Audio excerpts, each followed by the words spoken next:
लगा उसमें से 12 रुपए डिस्काउंट किया।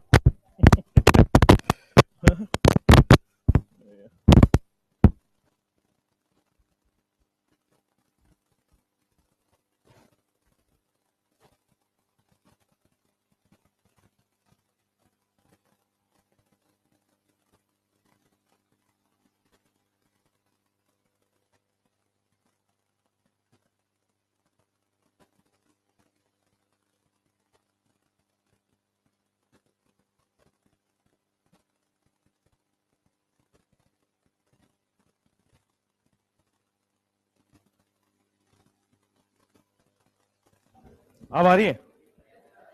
हाँ भाई, वेयर इज द मार्कर? आपको लास्ट टाइम पे क्या पढ़ाया था हमने? अच्छा, वही तुम कर रहे थे, 9th के क्वेश्चंस। लिखो, हेडिंग डालो पीरियोडिक टेबल, हेडिंग डालो पीरियोडिक टेबल।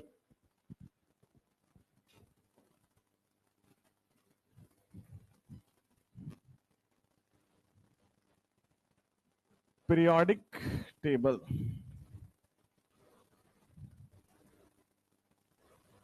कौन पढ़ाया अभी इसमें? किसी क्लास थी तुम्हारी? फिजिक्स। चलो भाई, क्या पढ़े तुम? टेबल? क्या क्या? इंटीग्रेशन। अच्छा, एक्स का इंटीग्रेशन तुम पढ़ते हो, एक्स स्क्वायर बाई 2, ऐसे ही होता है? सही बोल रहा हूं मैं? देख रहे हो तुम कितनी फिजिक्स में महान हो मैं? केमिस्ट्री में थोड़ा कम जानता हूं। स्टार्ट करते हैं। हाँ हाँ हाँ, कर दिया। आपका ये बोर्ड खराब है, बोर्ड खराब है, ऐसे इरेज नहीं होता इससे। हाँ, चेक करा लीजिएगा। चलो, पीरियोडिक टेबल में अभी आपको टोटल 10 टॉपिक्स पढ़ने अकॉर्डिंग टू एनसीईआरटी। 10 टॉपिक्स है पूरे इस चैप्टर के अंदर। कल जो रीनीट हुआ है उसमें 2 क्वेश्चन आए हैं पीरियोडिक टेबल से, ठीक है? और दोनों एज हमेशा की तरह नोट से ही थे आपके। अभी पढ़ाऊंगा तो उसको तीसरे चौथे लेक्चर में आपको मिल जाएगा वो। और हर साल का ट्रेंड देखें तो एक क्वेश्चन आएगा ही आएगा, और ये क्वेश्चन तो चैप्टर दिलाएगा ही। अगले 4 क्वेश्चन केमिकल बॉन्डिंग में जो होंगे वो इसी पे बेस्ड होते हैं। मतलब ये चैप्टर को स्ट्रॉन्ग होना ही पड़ेगा और कोई ऑप्शन नहीं है। आप ऐसा नहीं सोच सकते, आप ऐसा नहीं सोच सकते कि इसको करेंगे, नहीं आए तो कोई बात नहीं, केमिकल बॉन्डिंग देख लेंगे, वो ज्यादा इंपॉर्टेंट चैप्टर है। इससे पूरा पूरा रिलेट होगा। यहां पे टॉपिक आता है इलेक्ट्रोनेगेटिविटी, राइट? पूरे ऑर्गेनिक में काम आएगा। यहां पे टॉपिक आएगा इलेक्ट्रॉन गेन इंथैल्पी, उस पे नीट में फेवरेट टॉपिक है नीट का वो, तो जबरदस्त उस पे पूछा जाएगा।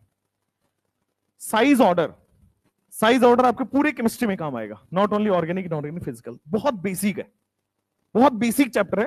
मतलब कहा जाता है कि पीरियोडिक टेबल, मोल कॉन्सेप्ट और बेसिक ऑफ ऑर्गेनिक पढ़ के ही केमिस्ट्री स्टार्ट करनी चाहिए, ठीक है? तो मोल तो आपको लास्ट में होगा क्योंकि कैलकुलेशन अभी करना नहीं ऑर्गेनिक इनऑर्गेनिक में। बेसिक ऑफ ऑर्गेनिक आपका चल रहा है, चल रहा है। अभी आपको पीरियोडिक टेबल आप कर लोगे तो पूरा बेसिक ऑफ केमिस्ट्री जो होता है वो खत्म हो जाएगा। अब इसमें टोटल 10 टॉपिक है।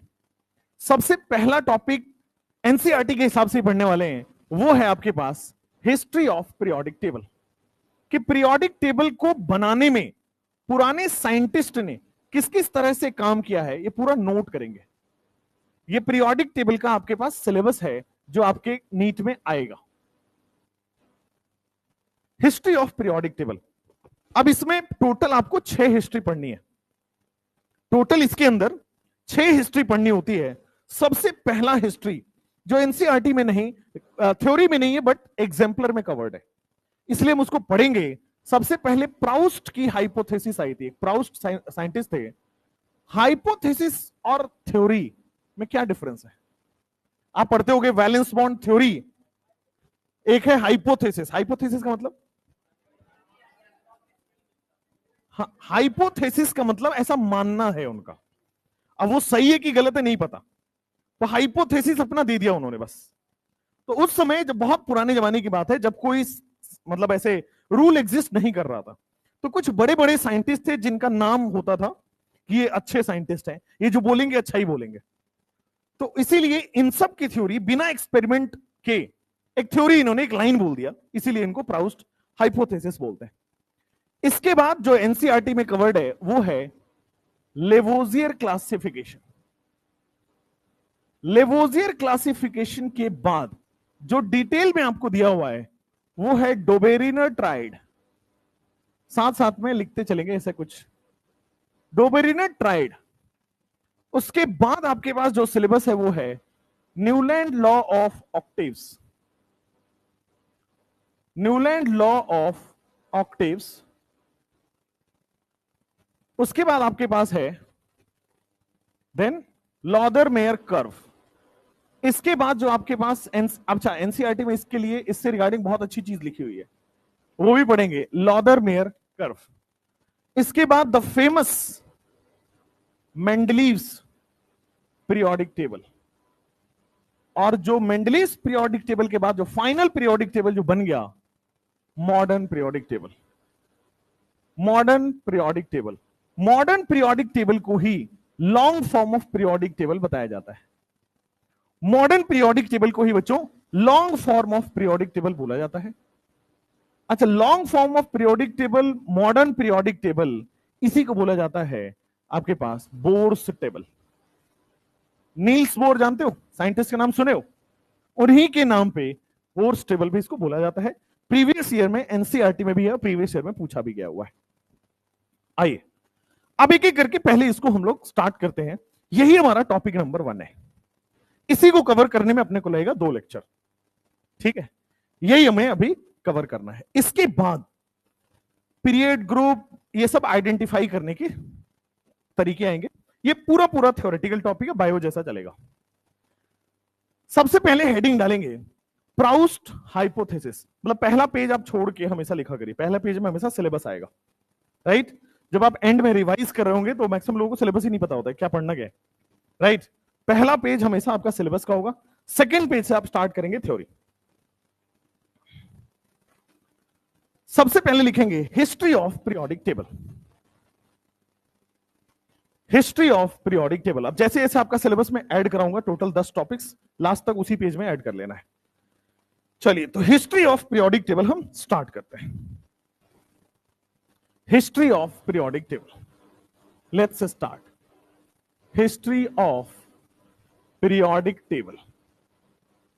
हिस्ट्री ऑफ पीरियोडिक टेबल में सबसे पहले एक साइंटिस्ट आए जिन्होंने कुछ कुछ बोल दिया बिना किसी रूल के, बिना किसी एक्सपेरिमेंट के। उनका नाम था प्राउस्ट हाइपोथेसिस। Proust hypothesis. अब सुनो इसको गौर से। प्राउस्ट हाइपोथेसिस ने क्या बोला? साइंटिस्ट का नाम है प्राउस्ट। प्राउस्ट के समय पे बहुत कम एलिमेंट डिस्कवर हुए थे, बहुत कम, बहुत पुराने जमाने की बात है, बहुत कम एलिमेंट डिस्कवर हुए थे और हाइड्रोजन बहुत अच्छे से डिस्कवर हो गया था। हाइड्रोजन के बारे में सारी जानकारियां निकल गई थी प्राउस्ट के समय पे। तो जो इनके पास एलिमेंट उस समय डिस्कवर था, उसी के बेसिस पे इन्होंने थ्योरी बोल दी।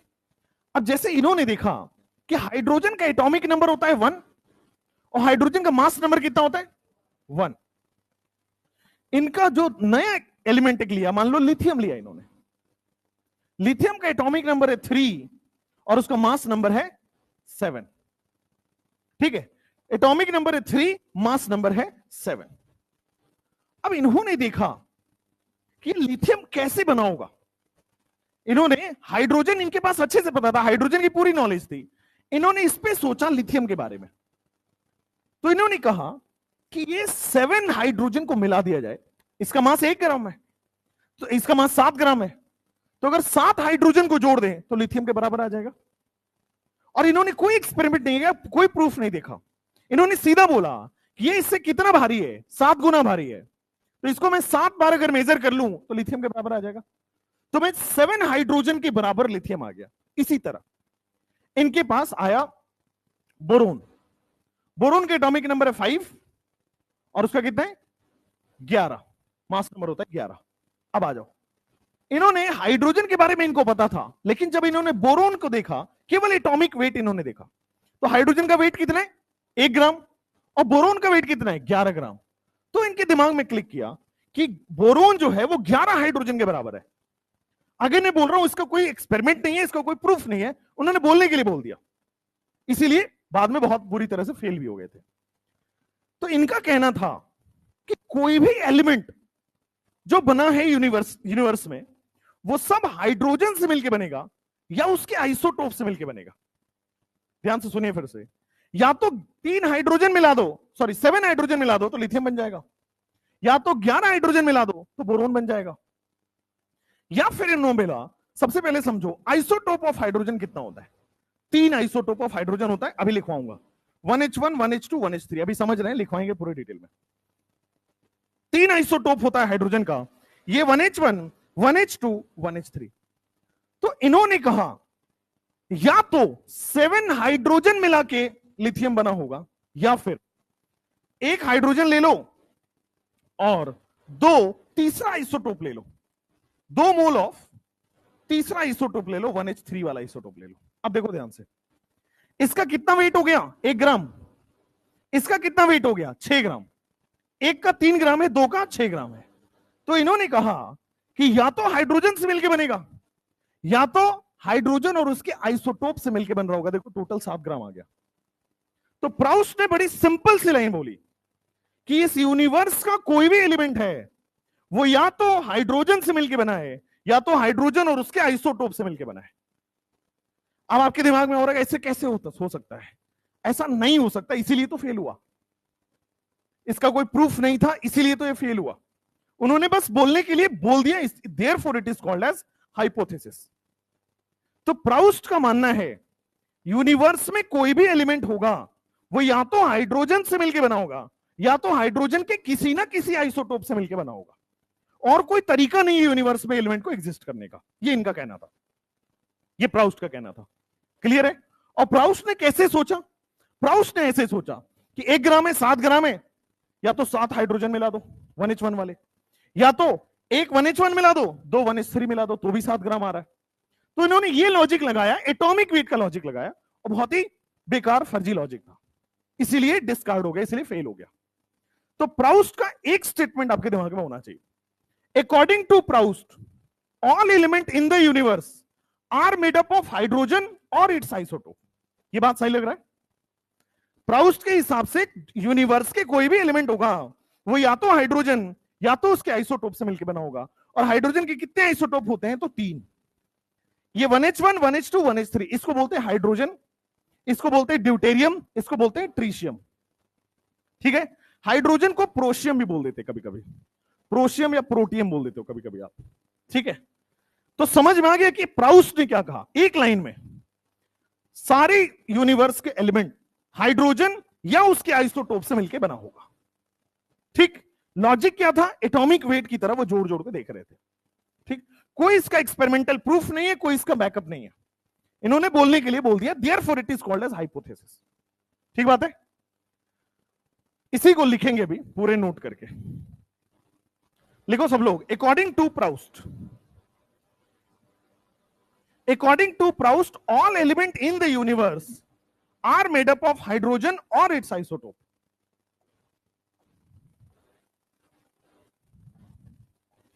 According to Proust all element in universe, all elements in universe are made up of, all elements in universe are made up of hydrogen, are made up of इधर hydrogen, या तो hydrogen से मिलके बनाओ और its isotope, या तो hydrogen से मिलके बना हो या तो इसके आइसोटोप से मिलके बना हो। यही था प्राउस्ट का स्टेटमेंट। इसी को समझने के लिए आप लिखोगे हाइड्रोजन हैज 3 आइसोटोप। नोट, एक एक्स्ट्रा पॉइंट है कि हाइड्रोजन के पास 3 आइसोटोप होते हैं। Hydrogen has 3 isotope. कौन कौन से 3 आइसोटोप होते हैं? 1H1, फिर आपके पास आएगा 1H2, फिर आएगा आपके पास 1H3। 1H1 वाले को आप लिखते हो हाइड्रोजन, या फिर आप क्या लिखते हो इसको? प्रोटियम।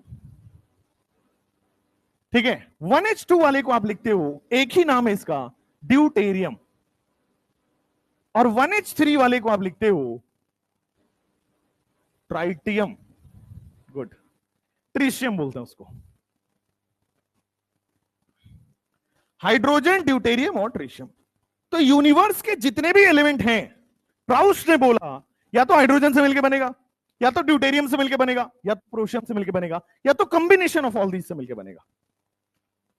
जैसे एग्जांपल के तौर पे आप लिखेंगे कि उन्होंने कहा कि एक 1H1 ले लो प्लस 2 मोल ऑफ 1H3 ले लो, टोटल यहां से 1 ग्राम मिल रहा है, यहां से 6 ग्राम मिल रहा है, यानी कि 7 ग्राम वाला एलिमेंट मिल जाएगा। और 7 ग्राम वाला एलिमेंट क्या है? लिथियम। एग्जांपल के तौर पे। अब थोड़ा सा लॉजिकल सोचना है, पहले लिख लो 10 सेकेंड्स। लिख लिया? अब 10 सेकेंड्स में लॉजिक सोचना, ये फेल कैसे हुआ। फेल कैसे हुआ ध्यान से मैं समझाता हूं। जैसे आप ध्यान दे रहे होगे, हाइड्रोजन या उसके आइसोटोप से ही मिलके बनेगा। हाइड्रोजन या उसके आइसोटोप में जितना भी एटॉमिक वेट है, ये सारे के सारे इंटीजर है। देखो, इसका atomic weight 1 integer, atomic weight 2 integer, atomic weight 3 integer. तो हाइड्रोजन हो या उसका आइसोटोप हो, इसका एटॉमिक वेट हमेशा इंटीजर ही होगा। तो इसको जोड़ के बनने वाला जो होगा वो भी इंटीजर ही बनेगा, क्योंकि इंटीजर को जोड़ोगे तो इंटीजर ही बनेगा। लेकिन क्लोरीन जब लोगों को पता चला, तो क्लोरीन का एटॉमिक वेट जो निकला वो 35.5 निकला। अब यहां लोगों ने बोला ये तो गलत है भाई, इंटीजर आप कह रहे हो इंटीजर से मिलकर बनना चाहिए, तो इंटीजर से मिलकर बनने वाला नया इंटीजर होगा, फ्रैक्शन कैसे हो सकता है? तो जब लोगों को पता चला कि एटॉमिक वेट फ्रैक्शनल भी होगा, प्राउस्ट फेल हो गया। ठीक, इसी बात को हम लोग लिखेंगे, प्राउस्ट में बस 2 लाइन है आपके पास, हाइड्रोजन और उसके आइसोटोप से मिलकर बना है। और फेल क्यों हुआ?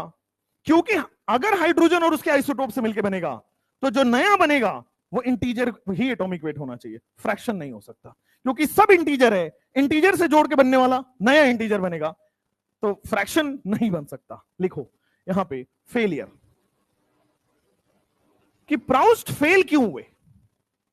ये एनसीईआरटी में इसकी थ्योरी नहीं दी है, बट जब आप एग्जाम्पलर खोलोगे तो पहला सवाल प्राउस्ट पे है।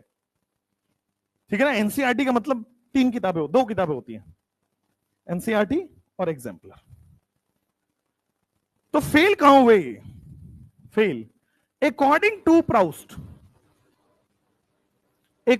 Proust all elements are made up of, सारे एलिमेंट्स जो हैं, all elements are made of hydrogen and its isotope. सारे एलिमेंट्स जो हैं वो हाइड्रोजन और उसके आइसोटोप से मिलके बने हैं, हाइड्रोजन एंड इट्स आइसोटोप से मिलके बने। लेकिन प्राउस्ट के हिसाब से सारे के सारे एलिमेंट्स जो हैं वो हाइड्रोजन और उसके आइसोटोप से मिले हैं। That means all atomic weight will be integer. इसका सीधा मतलब है कि सारे के सारे एटॉमिक वेट इंटीजर ही होंगे, क्योंकि हाइड्रोजन और उसके आइसोटोप का एटॉमिक वेट इंटीजर है, तो इंटीजर से जोड़ के बनने वाला कंपाउंड इंटीजर होगा। बट इसी में ऐसे लिखा है, but chlorine has fractional atomic weight. But chlorine के पास फ्रैक्शनल एटॉमिक वेट आया, और फ्रैक्शनल एटॉमिक वेट कितना गया? 35.5, और 35.5 ग्राम आ गया। फ्रैक्शनल कैसे हो सकता है? और इसी से Proust theory failed. Proust theory नहीं, प्राउस्ट हाइपोथेसिस फेल हो गया।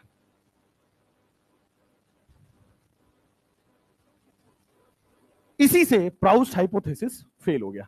कभी भी इंटीजर को जोड़ के फ्रैक्शन नहीं लाया जा सकता, देयरफॉर प्राउस्ट फेल। ये सबसे पुराने जमाने का पीरियोडिक टेबल की एक जानकारी है। पीरियोडिक टेबल को पहली बार किसी ने, एलिमेंट्स को पहली बार किसी ने क्लासिफाई किया था, तो ऐसे किया था, प्राउस्ट। हो गया? आपको पता है ये जो तीसरा वाला आइसोटोप है ये रेडियो एक्टिव होता है। The third isotope of hydrogen is radio active. Note कर लीजिए, the third isotope of hydrogen is radio active. अच्छा, रेडियो एक्टिव का मतलब क्या होता है? कि कोई भी एलिमेंट जो डिके करेगा, एक टाइम इंटरवल पे डीके करेगा, इसी को रेडियो एक्टिव बोलते हैं।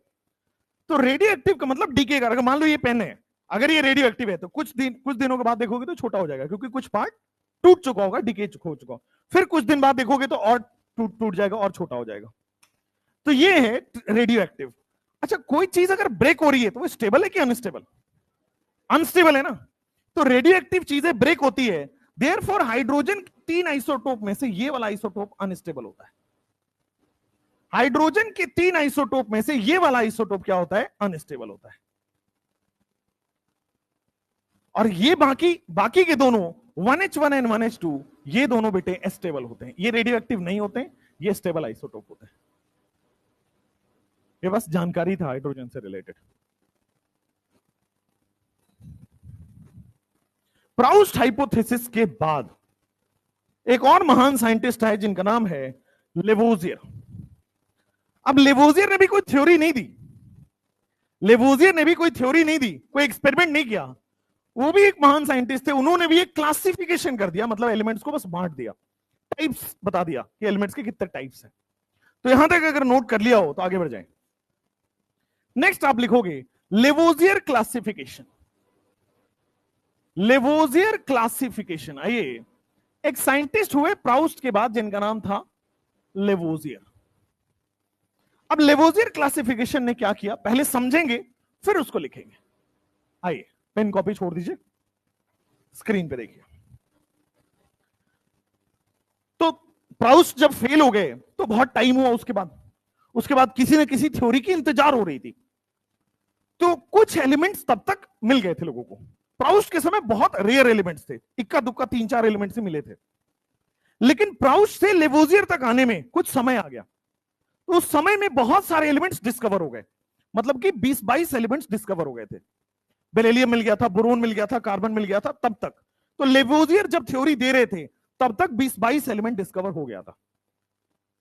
तो उन्होंने हर एलिमेंट की स्टडी कर रहे थे, वो हर एलिमेंट का रिएक्शन कर रहे थे, हर एलिमेंट का मेल्टिंग पॉइंट निकाल रहे थे, डेंसिटी निकाल रहे थे, हर एलिमेंट का एटॉमिक वेट निकाल रहे थे। तो जितने एलिमेंट की प्रॉपर्टी हो रही थी वो सारा पढ़ाई कर रहे थे लेवोजियर। तो उन्होंने देखा कि मेजरली जो उस समय तक डिस्कवर्ड एलिमेंट हैं वो दो तरह के ही हैं। या तो वो इलेक्ट्रॉन दे रहा है या तो वो इलेक्ट्रॉन एक्सेप्ट कर रहा है। दो ही तरह के एलिमेंट उनको मिला, या तो वो इलेक्ट्रॉन डोनेट कर पा रहा है या तो इलेक्ट्रॉन एक्सेप्ट कर रहा है। जब उन्होंने पूरा रिसर्च किया तो पता चला जो इलेक्ट्रॉन डोनेट कर रहा है उसको मेटल बोलते हैं, और जो इलेक्ट्रॉन एक्सेप्ट कर रहा था उसको नॉन मेटल बोलते हैं। फिर से एक बार समराइज करता हूं। लेवोजियर जब अपना थ्योरी दे रहे थे तब तक बहुत सारे एलिमेंट्स डिस्कवर हो चुके थे, बहुत सारे मतलब 20-25। तो 20-25 एलिमेंट की उन्होंने क्या की? स्टडी की, और स्टडी करके एक पैटर्न देखा। उसमें से हाफ ऑफ द एलिमेंट ऐसे थे जो मेटल की तरह बिहेव कर रहे थे, और उसमें हाफ ऑफ द एलिमेंट ऐसे थे जो नॉन मेटल की तरह बिहेव कर रहे थे। लेकिन मेटल की तरह बिहेव कर रहे थे, इसका क्या मतलब है? मेटल की तरह बिहेव कर रहे थे मतलब वो इलेक्ट्रॉन डोनेट कर रहे थे, इलेक्ट्रॉन लूज कर रहे थे। और कुछ एलिमेंट जो नॉन मेटल की तरह बिहेव कर रहे थे, तो मतलब वो इलेक्ट्रॉन एक्सेप्ट कर रहे थे। ठीक है, तो मोटे मोटे तौर पे 20-25 एलिमेंट था। आधा एलिमेंट जो है वो मेटल की तरह बिहेव कर रहा था, दूसरा नॉन मेटल की तरह बिहेव कर रहा था। लेकिन कुछ समय और बीता, कुछ समय बीतने के बाद मेटलॉइड की डिस्कवरी हो गई। मतलब एक ऐसा एलिमेंट जिसमें मेटल की भी प्रॉपर्टी हो, नॉन मेटल की भी प्रॉपर्टी हो। अब जैसे ही मेटलॉइड की प्रॉपर्टी हो, ये फेल हो गए। मोटे मोटे तौर पे समझ आया? अभी लिखेंगे तो थोड़ा और समझ आएगा। आइए, लेवोजियर क्लासिफाइड, इसका थ्योरी लिखोगे। Lavoisier classified elements into 2 category. Lavoisier classified elements, Lavoisier ने सारे एलिमेंट्स को classified elements into 2 categories, 2 category में डिवाइड किया। ठीक है, तो यहां पे इसको बना लेंगे कैसे कैटेगरी में डिवाइड किया। तो जितने भी एलिमेंट्स थे उन्होंने एलिमेंट्स को 2 कैटेगरी में, एक को बोल दिया उन्होंने मेटल, एक को बोल दिया उन्होंने मेटल, और दूसरी वाले कैटेगरी के एलिमेंट्स को बोल दिया उन्होंने नॉन मेटल। मेटल और नॉन मेटल। मेटल वो थे जो इलेक्ट्रॉन डोनेट कर रहे थे, नॉन मेटल वो थे जो इलेक्ट्रॉन एक्सेप्ट कर रहे थे। मेटल वो है विच डोनेट्स इलेक्ट्रॉन, मेटल वो है विच डोनेट्स इलेक्ट्रॉन, और नॉन मेटल वो है विच एक्सेप्ट्स इलेक्ट्रॉन। कुछ एलिमेंट्स ऐसे पाए गए जो इलेक्ट्रॉन डोनेट कर रहे थे और कुछ ऐसे थे जो इलेक्ट्रॉन को एक्सेप्ट कर रहे थे। विच डोनेट्स इलेक्ट्रॉन, या फिर लिखो विच लूजेस इलेक्ट्रॉन। या तो डोनेट कर रहा था या लॉस कर रहा था इलेक्ट्रॉन का। अच्छा, डोनेट करने के बाद, लॉस करने के बाद पॉजिटिव चार्ज आता है, नेगेटिव चार्ज आता है, पढ़ाया था। तो डोनेट करने के बाद पॉजिटिव चार्ज आता है, इसीलिए इसको बोला जाता है इलेक्ट्रोपॉजिटिव एलिमेंट्स। इलेक्ट्रॉन को डोनेट करने के बाद पॉजिटिव चार्ज आता है and therefore it is known as electropositive elements. तो जितने भी मेटल्स थे उन्होंने दूसरा नाम भी दिया था उसका, उसको बोला था उन्होंने इलेक्ट्रोपॉजिटिव एलिमेंट्स। ठीक है, और एक्सेप्ट करने के बाद नेगेटिव चार्ज आएगा, पॉजिटिव चार्ज आएगा, तो नेगेटिव चार्ज आएगा, therefore it is known as electronegative elements. तो एलिमेंट्स को दो कैटेगरी में डिवाइड किया, एक को बोला इलेक्ट्रोपॉजिटिव, दूसरी को बोला इलेक्ट्रोनेगेटिव, जो डोनेट कर रहा है या फिर जो एक्सेप्ट कर रहा है। विच डोनेट्स इलेक्ट्रॉन, विच एक्सेप्ट्स इलेक्ट्रॉन, इस तरह से उन्होंने क्लासिफाई किया। कुछ एग्जांपल्स भी हैं उस समय के बेसिस पे, वो बता देता हूं मैं। कुछ एग्जांपल्स हैं, जैसे सोडियम जो मिला वो पाया कि इलेक्ट्रॉन लॉस कर रहा है, मैग्नीशियम जो है वो इलेक्ट्रॉन लॉस कर रहा है, डॉट डॉट डॉट। बहुत सारे एलिमेंट्स नहीं थे इसलिए, बहुत सारे एलिमेंट्स नहीं थे इसलिए इतना ही लिखेंगे। जैसे नॉन मेटल के एग्जांपल्स थे उस समय के हिसाब से, फ्लोरीन इनको पता चल गया था जो इलेक्ट्रॉन एक्सेप्ट कर रहा है, क्लोरीन मिल गया था, ऑक्सीजन मिल गया था, डॉट डॉट डॉट। तो एलिमेंट को दो पार्ट्स में इन्होंने डिवाइड कर दिया। 20-25 एलिमेंट डिस्कवर हुए थे, 20-25 एलिमेंट की स्टडी की। स्टडी करने के बाद कुछ एलिमेंट पाया गया कि वो इलेक्ट्रॉन लॉस कर रहा है, कुछ एलिमेंट पाया गया इलेक्ट्रॉन गेन कर रहा है, उसी बेसिस पे इन्होंने ये कर दिया। बट ये फेल हो गए। Failed after the discovery of metalloid. Metal wide क्या होता है? ऐसा एलिमेंट जो इलेक्ट्रॉन लॉस भी कर रहा हो, इलेक्ट्रॉन गेन भी कर रहा हो, ऐसा एलिमेंट जो मेटल की तरह भी बिहेव करे, नॉन मेटल की तरह भी बिहेव करे, उसको हम लोग क्या कहते हैं? Metal wide. तो जैसे मेटल वाइड मिला, एक मेटल वाइड के एग्जांपल बता सकते हो? सिलिकॉन मेटल वाइड है, क्या है? सिलिकॉन क्या है? नॉन मेटल है, मेटल है, मेटल वाइड है? एनसीईआरटी के हिसाब से बताओ। बोरोन और सिलिकॉन एनसीईआरटी के हिसाब से नॉन मेटल है, ठीक है? कोचिंग में पूरा पढ़ाया जाता है मेटल वाइड है, और वो रॉन्ग है। बोरोन को भी लोग पढ़ाते थे आज से 3-4 साल पहले नॉन मेटल वाइड की तरह, पर रॉन्ग है। हायर बुक्स में लिखा हुआ है मेटल वाइड, हायर बुक्स में लिखा हुआ है मेटल वाइड। इसकी रिएक्शन पढ़ोगे तो भी मेटल वाइड की तरह ही होता है, but NCERT is our god. तो गलत चीजों को भी अगर एनसीईआरटी में गलत लिखा है, हमें सही मान के चलना है इसको, ठीक है? ये मेटल वाइड ही होता है, आगे जाके पढ़ोगे अगर आप केमिस्ट्री में इंटरेस्ट रखते हो तो, ठीक है? अगर किसी को उस साइड जाना होगा, मान लो बहुत अच्छे पढ़ाई नहीं की है, फार्मा वर्मा करना पड़ गया, बी फार्मा डी फार्मा होता है ना, अगर करना पड़ गया तो ये सब पढ़ना पड़ेगा, केमिस्ट्री है उधर फार्मा सब्जेक्ट्स में। तो हाँ, बोरोन और silicon according to NCERT non metal है, मेटल वाइड नहीं है, ठीक है? मेटल वाइड है जर्मेनियम, एग्जाम्पल के तौर पे, ठीक है? जर्मेनियम क्या करता है? इलेक्ट्रॉन एक्सेप्ट भी कर सकता है, इलेक्ट्रॉन डोनेट भी कर सकता है। तो मेटल की बिहेवियर भी शो कर रहा है, नॉन मेटल की बिहेवियर भी शो कर रहा है, और ऐसे बहुत सारे और भी एलिमेंट्स लिख दूंगा अभी। आ जाओ, फेलियर।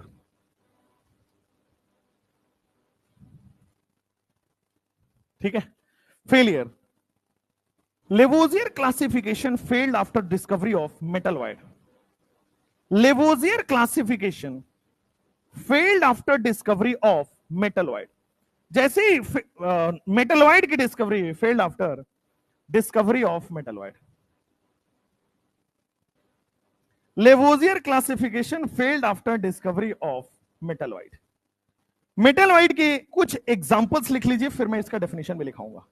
जर्मेनियम, आर्सेनिक, ए इसका मतलब आर्सेनिक, टिन, टिन तो मेटल हो जाएगा, कौन? एल्युमिनियम मेटल है भाई। आपने फ्लोरीन, क्लोरीन, ब्रोमीन, आयोडीन में एक एस्टाटाइन होता है, एग्जांपल लिख लीजिए। जब मैं पी ब्लॉक पढ़ाऊंगा तो वहां पे ये बताऊंगा कि एनसीईआरटी में सिलिकॉन नॉन मेटल है, बट उसको मेटलॉइड ट्रीट करके चलना है। अगर सीधा क्वेश्चन आ गया सिलिकॉन क्या है, तो नॉन मेटल लिखोगे, क्योंकि एनसीईआरटी में नॉन मेटल लिखा है।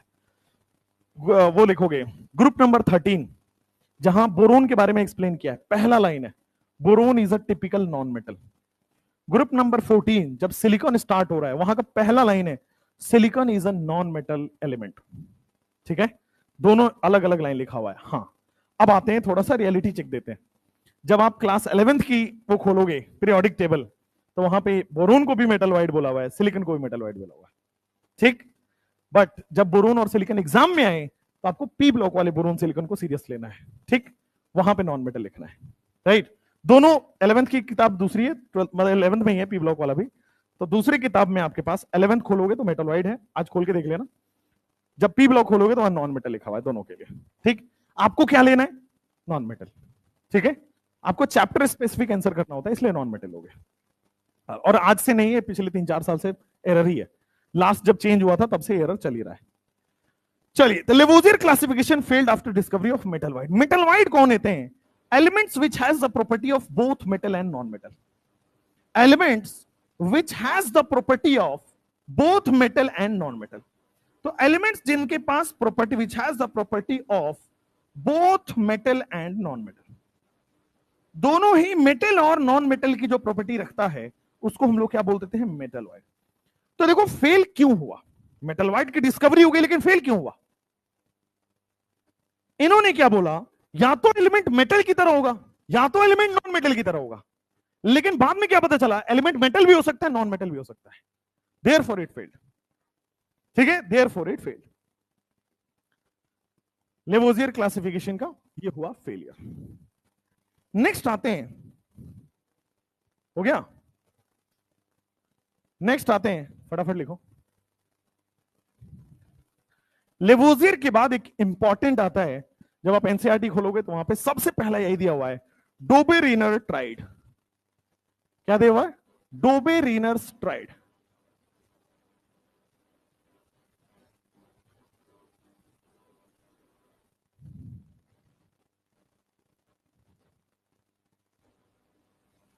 डोबेरीनर्स ट्राइड, आ जाओ।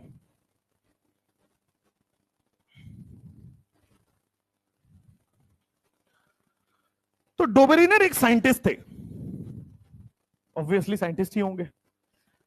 डोबेरीनर एक साइंटिस्ट थे। इन्होंने क्या किया, तो देखो अब फिर से शुरुआत से चालू करते हैं। प्राउस्ट के समय 4-5 एलिमेंट ही डिस्कवर थे। जब हम लेवोजियर पे गए तो 20-25 एलिमेंट डिस्कवर हुए। जब हम डोबेरीनर के पास आए तो लगभग 40-50 एलिमेंट डिस्कवर हो चुका था। 118 एलिमेंट टिल डेट डिस्कवर्ड है। 118 में से 40-50 डोबेरीनर के समय डिस्कवर हो गया था। अब पढ़ते हैं डोबेरीनर की जो वो है, डोबेरीनर ट्राइड रूल है। ये प्रॉपर एक थ्योरी है। ठीक है, हालांकि फेल हुए, पढ़ेंगे, बट ये प्रॉपर एक थ्योरी है। तो डोबेरीनर ट्राइड रूल, इन्होंने एक मनगढ़ंत अपनी रूल दी है, सीखते हैं इनके रूल को। डोबेरीनर ट्राइड रूल, आइए। तो डोबेरीनर ने क्या किया, जितने भी सेम प्रॉपर्टी वाले एलिमेंट्स थे उनका उन्होंने ट्राइड बनाना स्टार्ट किया। जैसे उन्होंने पकड़ा, मान लो लिथियम, सोडियम, पोटेशियम। आपको कैसे पता चलेगा कि सेम प्रॉपर्टी वाले एलिमेंट है? अगर एक ग्रुप का एलिमेंट है तो सबके सेम प्रॉपर्टी होगा। जैसे मैं मान लो ग्रुप 1 बोलता हूं, तो हलीना की रब से फरियाद, सबके प्रॉपर्टी सेम होंगे। ग्रुप 2 में जितने भी एलिमेंट्स हैं सबकी प्रॉपर्टी सेम होंगे। तो एक ग्रुप के जितने भी एलिमेंट्स हैं उन सबकी प्रॉपर्टी सेम होती है। ग्रुप क्या है? फैमिली। तो एक फैमिली के जितने लोग हैं लगभग एक ही तरह के होते हैं। तो एक फैमिली लगभग, आप लोग उसमें से एक्सेप्शन हो। आप मान लो, जैसे मैं एग्जांपल बार बार दे रहा होता हूं, मान लो एक डॉक्टर की फैमिली है, तो देखोगे आप हाइजीन बड़ा मेंटेन करते हैं, प्रॉपर शेव वेव करके रहेंगे, बाल वाल एकदम ऐसे करके रहेंगे। आप लोग डॉक्टर बनने वाले हो, मुझे कहीं से दूर दूर से नहीं दिखता है, दूर दूर से नहीं दिखता, ऐसे लगता है अभी सो के आ रहे हो तुम लोग। थोड़ा उसमें रोल भगवान का भी है, ऊपर से ही समोसे जैसी शक्ल दी है उन्होंने, अभी कुछ नहीं हो सकता। खैर, जैसे आईएएस का फैमिली होगा तो आप देखो बड़ी डिसिप्लिन में रहते हैं, हेलमेट हेलमेट पहन के निकलेंगे, ऐसे शर्ट का कॉलर ऐसे बंद होगा। लेकिन कुछ एक्सेप्शन भी तो होते हैं। उसी परिवार में हो सकता है कि आईएएस का परिवार है, उसी में कोई एक टीचर नहीं निकला है रे, ठीक है, उसी के परिवार में कोई ऐसे मवाली टाइप नहीं निकल सकता है। जैसे मान लो आपके पटना का कौन है इस बैच में? कोई पटना से है? प्रॉपर पटना में घर है? अच्छा बाप रे, सब करोड़पति है। देखो यहाँ पे जिसका पटना में घर है सीधा मान लो ये करोड़पति है। एक आध करोड़ वाले नहीं है, ये डबल डिजिट वाले 20-25 करोड़ है। इनका पटना में जमीन हो गया ना 3-4 करोड़ का तो जमीन होता है यहाँ पे। मैंने ऐसा सुना है। सही सुना है? देख रहे हो तुम? एरिया नहीं, सब यहाँ ऐसे ही है। यहाँ गली में घर जाओगे लेने, बोलते हैं सर 4-5 करोड़ के है। हम कहे ठीक है, अभी तो एक आध बार जन्म लेना ही पड़ेगा, अभी इस जन्म में तो पटना में नहीं रह पाएंगे। सोचो, जबकि आपको पता है ना टॉप 10 डर्टीएस्ट सिटी में पटना किस नंबर पे आता है? किस नंबर पे आता है? हम सेकंड नहीं करते, टॉप। भाई ये गलत फहमी मत रहो। कुछ दिन के लिए हम पीछे थे सेकंड नंबर पे, पर हमने उसको पूरा किया एंड हमने अवार्ड नंबर 1 लिया है। नया जो लिस्ट आया है उसमें पटना सबसे लंबे समय तक एयर क्वालिटी इंडेक्स खराब रहने का रिकॉर्ड बनाया हमने। Right, we are very proud of it. अभी क्या कर सकते हैं, हर जगह यहां। और उसका रीजन है, आप किसी भी मोहल्ले में जा रहे हो, हर हॉस्टल के बाहर, हर घर के बाहर कूड़ा निकाल के रखा हुआ है। तो यार उससे तो एयर खराब ही होगा ना। कूड़े का एक बॉक्स होता है, उसमें डंप करके रखना होता है, सुबह वो ले जाके कहीं और डंप कर देगा। राइट, ये रूल होता है। ये पटना के लिए नहीं है, ये बाहर वालों के लिए रूल होता है। हमारे लिए क्या है, जो घर में कुछ नहीं रहना चाहिए, घर के बाहर, उनको ये तक रियलाइज नहीं होता कि हमें ही जाना है उधर से। लेकिन नहीं। एक और यहां पे बड़ा अच्छा मैंने देखा है, मान लो एक रोड है, इतना चौड़ा रोड है, तो ये रोड तो गवर्नमेंट ने दिया, अब हम इसको बनाएंगे इतना, क्योंकि ये देखेगा कि इसने एक सीढ़ी निकाल ली तो ये क्या करेगा, अगली बार 2 सीढ़ी निकालेगा अपना, फिर वो 3 करेगा। हम किसी से कम है? उस चक्कर में ना उसकी गाड़ी अंदर आ रही होती है, ना किसी की गाड़ी अंदर जा रही होती है। तो यहाँ पे क्या है, एक बड़ा अच्छा अपार्टमेंट है इधर। तो अब टीचर्स आते रहते हैं, तो हम लोग भेजते हैं कि भाई आप वहां चले जाओ, वहां चले जाओ। टीचर से कंप्लेंट आता है कि सर वहां रहने के लिए तो ठीक है, पार्किंग के लिए अलग भाड़ा देना पड़ता है। आप अपनी गाड़ी कहीं और लगाइए, उसका पार्किंग चार्ज दीजिए और गाड़ी लगा के फिर घर जाइए। क्या कंफर्ट है। तो ये पटना है। अच्छा, दूसरी बात, मैं हमेशा आप लोगों को बताते रहता हूं कि आप लोग मेडिकल कॉलेज का सीट मिल जाए, मान लो 640 645 पे टिकते हो, तो ड्रॉप तो मैं नहीं करवाता। जब आप पढ़ रहे हो तो मान के चलना आखिरी बार पढ़ रहे हो, मतलब कोई ना कोई कोर्स में, तो क्योंकि जनवरी फरवरी आएगा तो मैं आके आपसे फॉर्म भरवा रहा हूँ, आइजर भरवाऊंगा, नाइजर भरवाऊंगा, आईसीआर भरवाऊंगा और बहुत सारे। आइजर पता है, सुना सुना सा होगा बस थोड़ा सा। आइजर एक बहुत अच्छी कॉलेज होती है, आईआईसी बैंगलोर मिलता है। कंपटीशन कम है इसलिए सिलेक्शन के चांसेस ज्यादा रहते हैं। क्वेश्चन डिफिकल्ट आता है, 100 में से 15-20 नंबर अगर लाते हो तो सिलेक्शन हो जाता है। बट ऐसा नहीं कि अब इतना डिफिकल्ट है तो हम क्या करें, लेकिन लोगों को अवेयरनेस नहीं है। राइट, अब जैसे आप भले ही आपको लगता है कि हम तो एमबीबीएस ही करने आए हैं, बट मैं जनवरी फरवरी में आप देखना आपसे नर्सिंग के भी फॉर्म भरवाऊंगा, आपसे सब जितने भी हो सकते हैं, एएफएमसी के भी फॉर्म, एमएनएस लड़कियों को जानकर खासकर भरवाता हूं, एमएनएस के फॉर्म भरो। रीजन क्या है, लाइफ को ना ऐसे ड्रॉप ईयर्स कर करके बर्बाद मत करो। गो टू कॉलेज, आगे जाके आप बहुत सारी अपॉर्चुनिटी आपने देखी नहीं है, you have to see that. Right, और हर फील्ड में बहुत आगे जाने का स्कोप होता है। मेरा एक स्टूडेंट है जिसका नाइजर में हुआ लास्ट ईयर, उसको 3 साल का कोर्स है नाइजर में, उसको डीआरडीओ से प्री प्लेसमेंट ऑफर आया। आपको पता है प्री प्लेसमेंट ऑफर क्या होता है? मान लीजिए 3 साल का कोर्स है और बहुत ही ब्राइट कैंडिडेट है, तो 3 साल कंप्लीट होने का कंपनी इंतजार नहीं करेगी, आपको उसी दिन जॉब ऑफर दे देगी कि जब आप कंप्लीट करना तो आप हमारे यहाँ आ जाना। कितनी अच्छी बात है ये, कि आप कॉलेज में हो, अभी डिग्री हाथ में नहीं लगी है, आपके पास जॉब ऑफर है। और जॉब ऑफर बताऊं कितने का है? 40 लाख रुपीस का। 40 लाख रुपीस का स्टार्टिंग, मंथली नहीं। तुम अंबानी क्या नहीं काम करने जा रहे हो। डीआरडीओ की बहुत ऑफिशियल जॉब होती है। आपको पता है डीआरडीओ में अगर आप 10 साल रह गए, मान लो टैलेंट की बदौलत, 10 साल में जब आप सीनियर रैंक में पहुंचते हो, उनका ग्रेड पे जब बढ़ता है, इस पूरी सेंट्रल गवर्नमेंट, तो एक मेरे जानने वाले रिलेटिव, उनको प्रॉपर गाड़ी मिलती है, लाइट वाली गाड़ी, बत्ती वाली गाड़ी। अलाउड नहीं है ना अब, उनको अलाउड होता है, साइंटिस्ट है वो, ठीक है, उनको अलाउड होता है। एम्बुलेंस के लिए ट्रैफिक खुलती है, उनके लिए भी ट्रैफिक खोली जाती है, चाहे कितने भी हो, वो लेट नहीं होने चाहिए, क्योंकि वो डीआरडीओ के लिए काम कर रहे हैं, राइट, इसरो के लिए काम कर रहे हैं, उनको इतना प्रायोरिटी मिलती है। दो, आपको बॉडीगार्ड मिलता है, बंगलो मिलता है वैसा, जहां जैसे यहाँ देखे उधर नया पटना, उधर घुसते लगता है दिल्ली पहुंच गया अचानक से। गए हो ना जिधर चीफ मिनिस्टर हाउस है उधर, कभी नहीं गए हो? कभी जाके देखना। ऐसा तो अपने रहने के लिए बनाया उन्होंने, और हमारे लिए क्या किया है? AQI खराब है। खैर, तो हाँ मैं बता रहा था, आइजर नाइजर ये सब में मैं आपको डला दूंगा, मतलब मैं, मेरे से जो पढ़ता है मैं तो आगे भेजता रहता हूँ उसको। बिकॉज क्या होगा ना, देखो हमारा काम है कोचिंग चलाना, लेकिन हमारा काम कभी ये नहीं है कि आपका करियर बर्बाद कर दे हम अपने कोचिंग के चक्कर में। वो फिर वैसे हम नहीं रहना चाहते, क्योंकि वो टिकेगा नहीं लंबा, राइट। तो हमें रहना है, बट आपको आगे बढ़ाना है तभी। तो सब लोग MBBS में तो नहीं जाओगे, ये भी ट्रू है, बट मेजॉरिटी लोग चले जाओगे, ये भी ट्रू है। लेकिन जो बच जाएंगे, वो डिप्रेसिंग ईयर वो नहीं रखना है, ड्रॉप ईयर। मैं देखता हूं 4 साल के बाद डॉक्टर बन रहे हैं, 5 साल के बाद डॉक्टर बन रहे हैं। मान लो बहुत अर्लीस्ट लेता हूं, 17 साल तो बोला जाता है कि आप 12th करोगे 17 साल में, राइट, बोला जाता है ऐसा। बट जनरली जो बिहार यूपी का ट्रेंड है वो 18 साल में, ठीक है। मान लो आपने 4 ड्रॉप ले लिया, कितने कितने के हो गए? 22 के हो गए। मैं 23 साल से नौकरी में था, 23 साल से मैं अर्निंग था, और जितने भी आपके बीटेक वाले लोग होते हैं 23-24 में अर्निंग स्टार्ट कर देते हैं। खैर, अब 22 में तो आप मेडिकल कॉलेज में एंटर हो गए, यहां से 5.5 साल जोड़ लो, 5.5 ईयर्स जोड़ लो, कितने हो गए आप? 27.5। 27.5 के जब आप हो गए तो आपको पेमेंट कितनी मिलती है पता है? पेमेंट कितनी मिलती है आपको पता है ना? तो फर्स्ट जो आपका पेमेंट स्केल है गवर्नमेंट का, वो 80,000 रुपए, राइट। आप यहां पे जाके 80,000 रुपए कमा रहे हो, दैट इज वेरी, आजकल कुछ नहीं होता 80,000 में, आपको बता दो। You can't live a good life.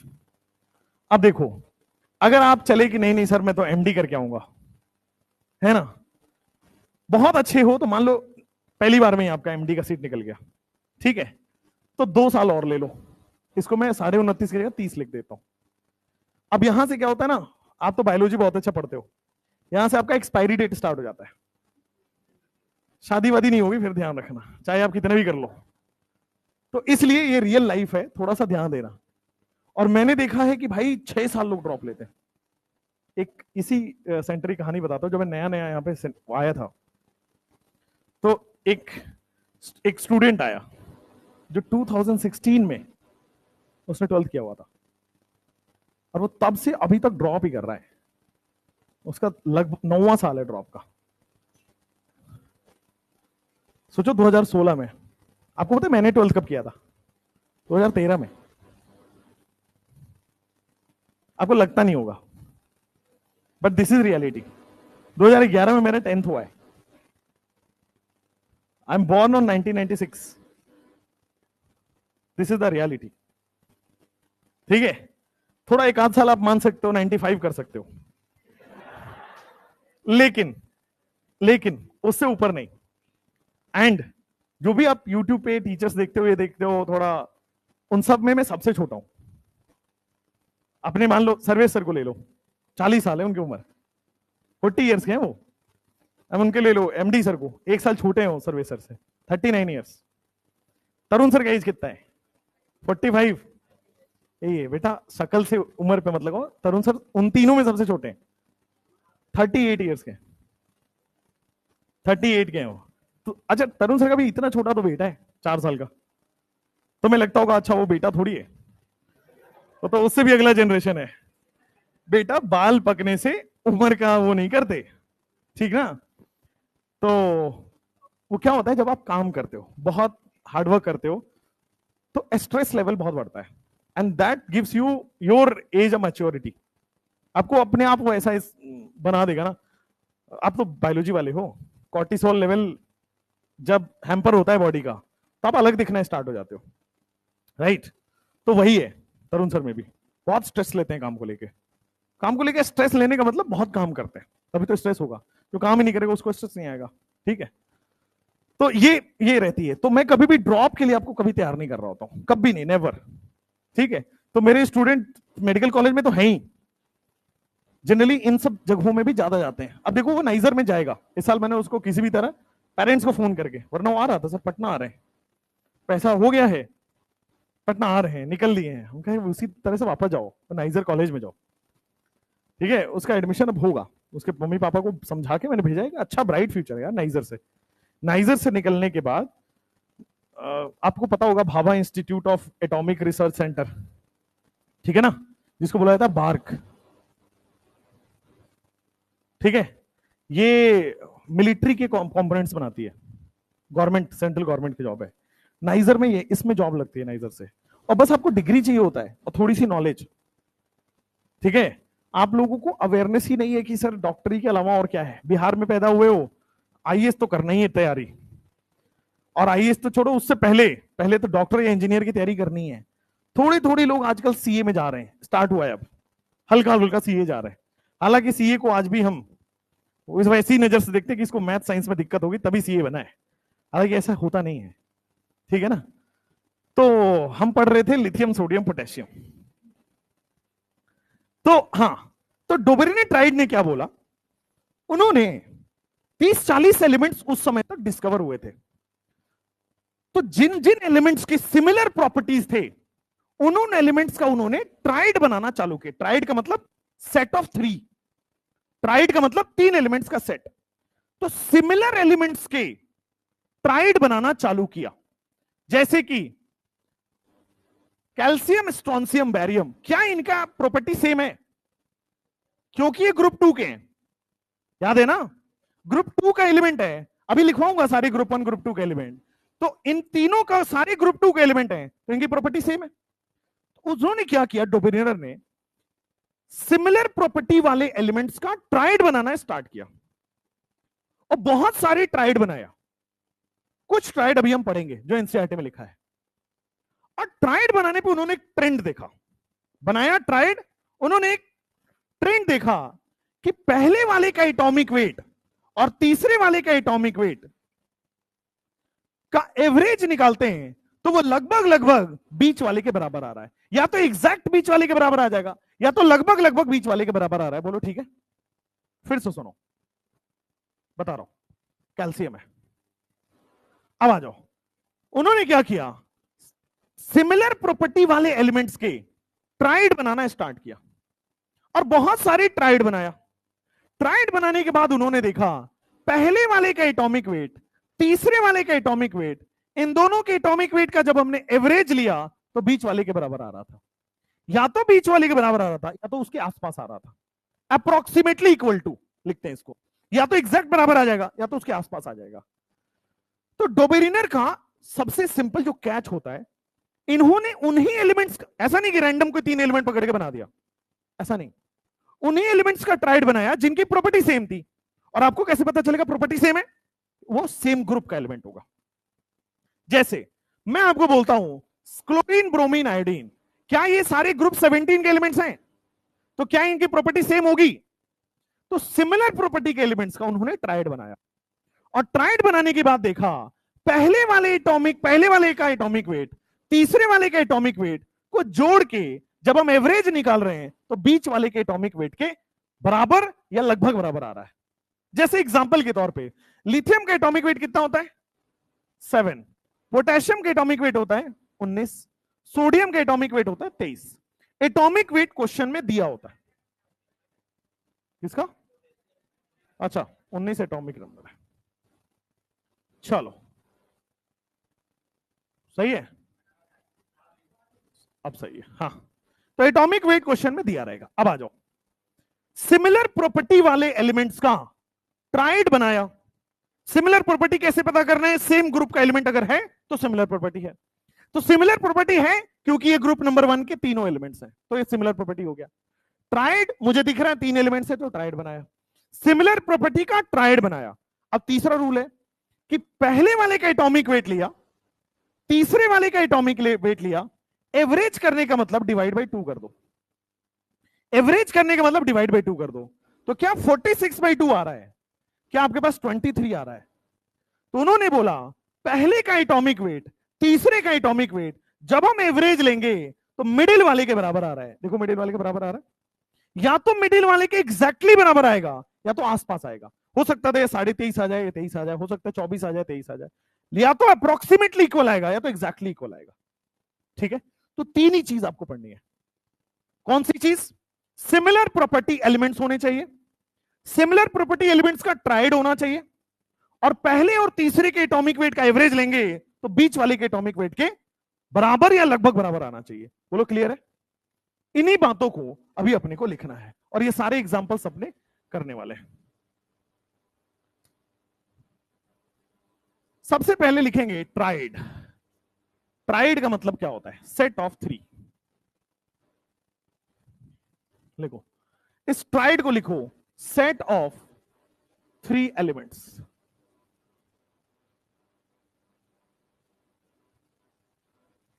ठीक है ना? सबसे पहला लाइन कि डोबेरी ने ट्राइड को एकदम छोटे में पॉइंट वाइज लिखेंगे कि सिमिलर प्रॉपर्टी वाले एलिमेंट्स का ट्राइड बनाया था। तो he made a tried of elements, he made a tried of three elements.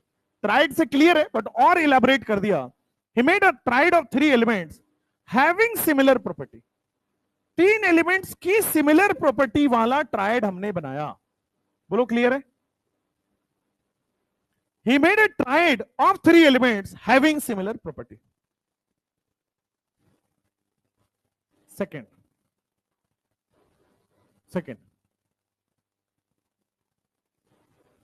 first the atomic weight of, या फिर सीधा लिखो बीच वाले के बराबर, the average atomic weight of first and third element, the average atomic weight of first and third element, the average atomic weight of first and third element is equal to slash approximately equal to, is equal to slash approximately equal to atomic weight of middle element. The average atomic weight of first and third element is equal to approximately equal to atomic weight of second element. तो पहले और तीसरे का जो atomic weight था वो बीच वाले के एटॉमिक वेट के बराबर आ गया था। यही दो लाइन लिखेंगे और फिर एग्जाम्पल के तौर पे लिखेंगे लिथियम, सोडियम, पोटेशियम। लिथियम का एटॉमिक वेट होता है 7, सोडियम का एटॉमिक वेट होता है 23 और पोटेशियम का होता है 39। तो मैं इसमें चेक करता हूं डोबेरिनर रूल अप्लाइड है कि नहीं। सबसे पहले देखा सिमिलर प्रॉपर्टी है क्या है, फिर देखा ट्राइड है क्या है, फिर देखा पहले और तीसरे का एवरेज निकालते हैं। तो पहले और तीसरे का जब मैं एवरेज निकाला तो 23 के बराबर आ रहा है, मिडिल वाले एलिमेंट के एटॉमिक वेट के बराबर आ रहा है। बोलो क्लियर है? चलिए एग्जाम्पल नंबर 2 में मैं डोबेरिनर ट्राइड लगा रहा हूं। एग्जाम्पल नंबर 2 में कैल्शियम, स्ट्रोंसियम और बैरियम। कैल्शियम का एटॉमिक वेट होता है 40, स्ट्रोंसियम का कितना होता है, बैरियम का कितना होता है बताओ? स्ट्रोंसियम में कितना होता है और इसका 137 होता है क्या? चलो वैसे क्वेश्चन में दिया होता है, याद है तो समझ सको, नहीं दिया है तो आपके क्वेश्चन में दिया होगा। अब चेक करते हैं, केवल 3 चीजें आपको चेक करनी है डोबेरिनर के लिए। क्या सिमिलर प्रॉपर्टी का एलिमेंट है? क्यों? क्योंकि ये सेम ग्रुप का एलिमेंट है इसलिए सिमिलर प्रॉपर्टी हो गया। नेक्स्ट, क्या ये ट्राइड बना रहा है? बिल्कुल 3 एलिमेंट है तो ट्राइड बना रहा है। पहले वाले और तीसरे वाले के एटॉमिक वेट का एवरेज लो, कितना आ रहा है? 177/2 कितना आ रहा है? 88.5 आ रहा है। तो क्या ये लगभग लगभग बराबर ही तो है भाई? यहां पे क्या हुआ, एग्जैक्टली बराबर भी आ सकता है या फिर लगभग लगभग बराबर आ सकता है, मतलब डोबेरिनर ट्राइड को फॉलो कर रहा है। उसके बाद एग्जांपल नंबर 3 पे आते हैं। एग्जांपल नंबर 3 में क्लोरीन, ब्रोमीन, आयोडीन। क्लोरीन का एटॉमिक वेट मैं बता देता हूं 35.5 होता है, ब्रोमीन का 80 होता है ना? ब्रोमीन का कितना होता है? आयोडीन का 127। आइए भाई, क्या ये डोबेरिनर ट्राइड रूल को फॉलो कर रहा है या नहीं कर रहा है? आइए चेक करते हैं। 3 बातें, क्या ये सिमिलर प्रॉपर्टी है? क्योंकि सारे ग्रुप 17 का एलिमेंट है, सिमिलर प्रॉपर्टी है। क्या ये ट्राइड है? अब देखो, पहले और तीसरे का एवरेज निकालते हैं।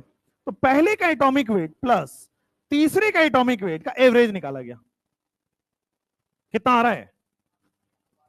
162.5 आ रहा है क्या? डिवाइड बाई 2 कितना आएगा? क्या लगभग लगभग बराबर ही आ रहा है? तो ये डोबेरिनर ट्राइड रूल को फॉलो करेगा। ये लगभग लगभग बराबर आ रहा है, तो डोबेरिनर ट्राइड रूल को फॉलो करेगा। तो डोबेरिनर ट्राइड रूल के लिए केवल 3 बातें, जितना शॉर्ट एंड क्रिस्प दिमाग में रखोगे उतना सही रहेगा। सेम प्रॉपर्टी के एलिमेंट होने चाहिए, ट्राइड बनने चाहिए, पहले और तीसरे का एवरेज लेने पे दूसरे के एटॉमिक वेट के बराबर आना चाहिए। या तो एग्जैक्टली बराबर आ जाए या तो लगभग लगभग बराबर आएगा। That is the Dobereiner triad rule. ठीक है, जैसे एग्जांपल नंबर 4,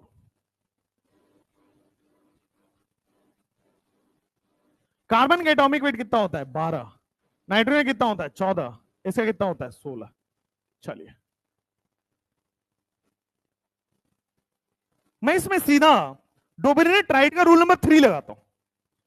पहले और तीसरे का एटॉमिक वेट का एवरेज निकालते हैं। 12 प्लस 16 डिवाइड बाई 2 होगा, कितना होने वाला है? 28/2 होगा। तो क्या 14 आ रहा है? तो यहां देखो, ये भी 14, ये भी 14। डोबेरिनर ट्राइड रूल को फॉलो करेगा नहीं करेगा? तीनों रूल फॉलो करना पड़ेगा, तब डोबेरिनर ट्राइड रूल को फॉलो होगा। देखो यहां पे, क्या ये सिमिलर प्रॉपर्टी है? नहीं, क्योंकि कार्बन ग्रुप नंबर 14 का, ये ग्रुप नंबर 15 का, ये ग्रुप नंबर 16 का है। पहले ये सिमिलर प्रॉपर्टी नहीं है। तो डोबेरिनर ने तो बोला था कि ट्राइड में जो भी एलिमेंट होंगे उनकी प्रॉपर्टी सेम होनी चाहिए, उनकी प्रॉपर्टी एक जैसी होनी चाहिए। ये तीनों अलग अलग प्रॉपर्टी शो करेगा। It is not a tried. ठीक है ना, इसको बड़े अच्छे से लिखिए, it is not a tried. ये डोबेरिनर ट्राइड नहीं है। रीजन यही है आपके पास, ये डोबेरिनर ट्राइड नहीं है because these all have different property। इन सब के पास डिफरेंट प्रॉपर्टी है, सेम प्रॉपर्टी नहीं है, डिफरेंट प्रॉपर्टी है। And therefore carbon, nitrogen, oxygen आपके पास स्क्रीन पे आ गया। Set of 3 elements, he made a triad of 3 elements and so and so।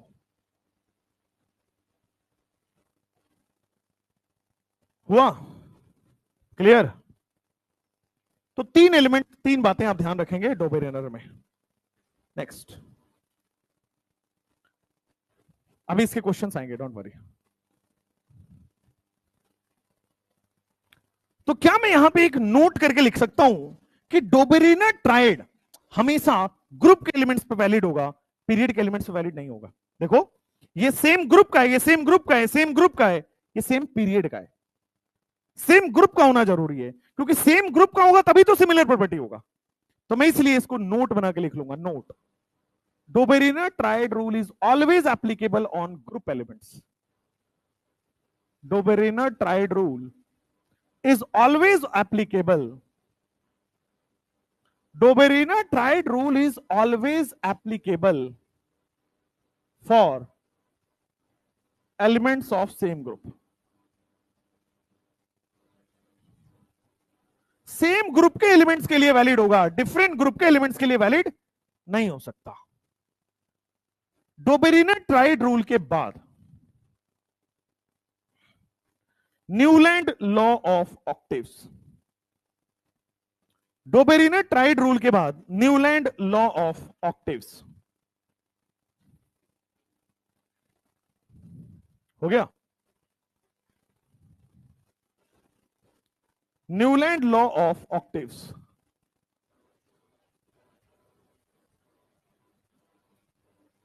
Newland law of octaves. आइए, सबसे पहले समझो ऑक्टेव क्या होता है। 8, ऑक्टेव का मतलब 8 होता है, तो 8 का मतलब क्या होता है फिर? तो ऑक्टेव और 8 में क्या डिफरेंस है? ट्राइड मतलब क्या होता है? 3 नहीं होता है, सेट ऑफ 3 होता है। ऑक्टेव मतलब 8 नहीं होता है, सेट ऑफ 8 एलिमेंट्स होता है। चलो, आपने इंडियन क्लासिकल म्यूजिक सुना है? सुना है? आता है? वाह, क्या ही बात है। तुम मत गाना, इंडियन क्लासिकल म्यूजिक से मेरा भरोसा उठ जाएगा। इंडियन क्लासिकल म्यूजिक वही जो हारमोनियम के साथ प्ले होती है, this is Indian classical music. ठीक है, चुपचाप से लिख लेते हैं बिना बताए, वरना म्यूजिक से भरोसा उठेगा। बिना गाए वाए लिख लेते हैं। सबसे पहला म्यूजिकल नोट होता है, म्यूजिक में नोट्स होते हैं, पहला नोट होता है सा, फिर रे। बोला है गाना नहीं है।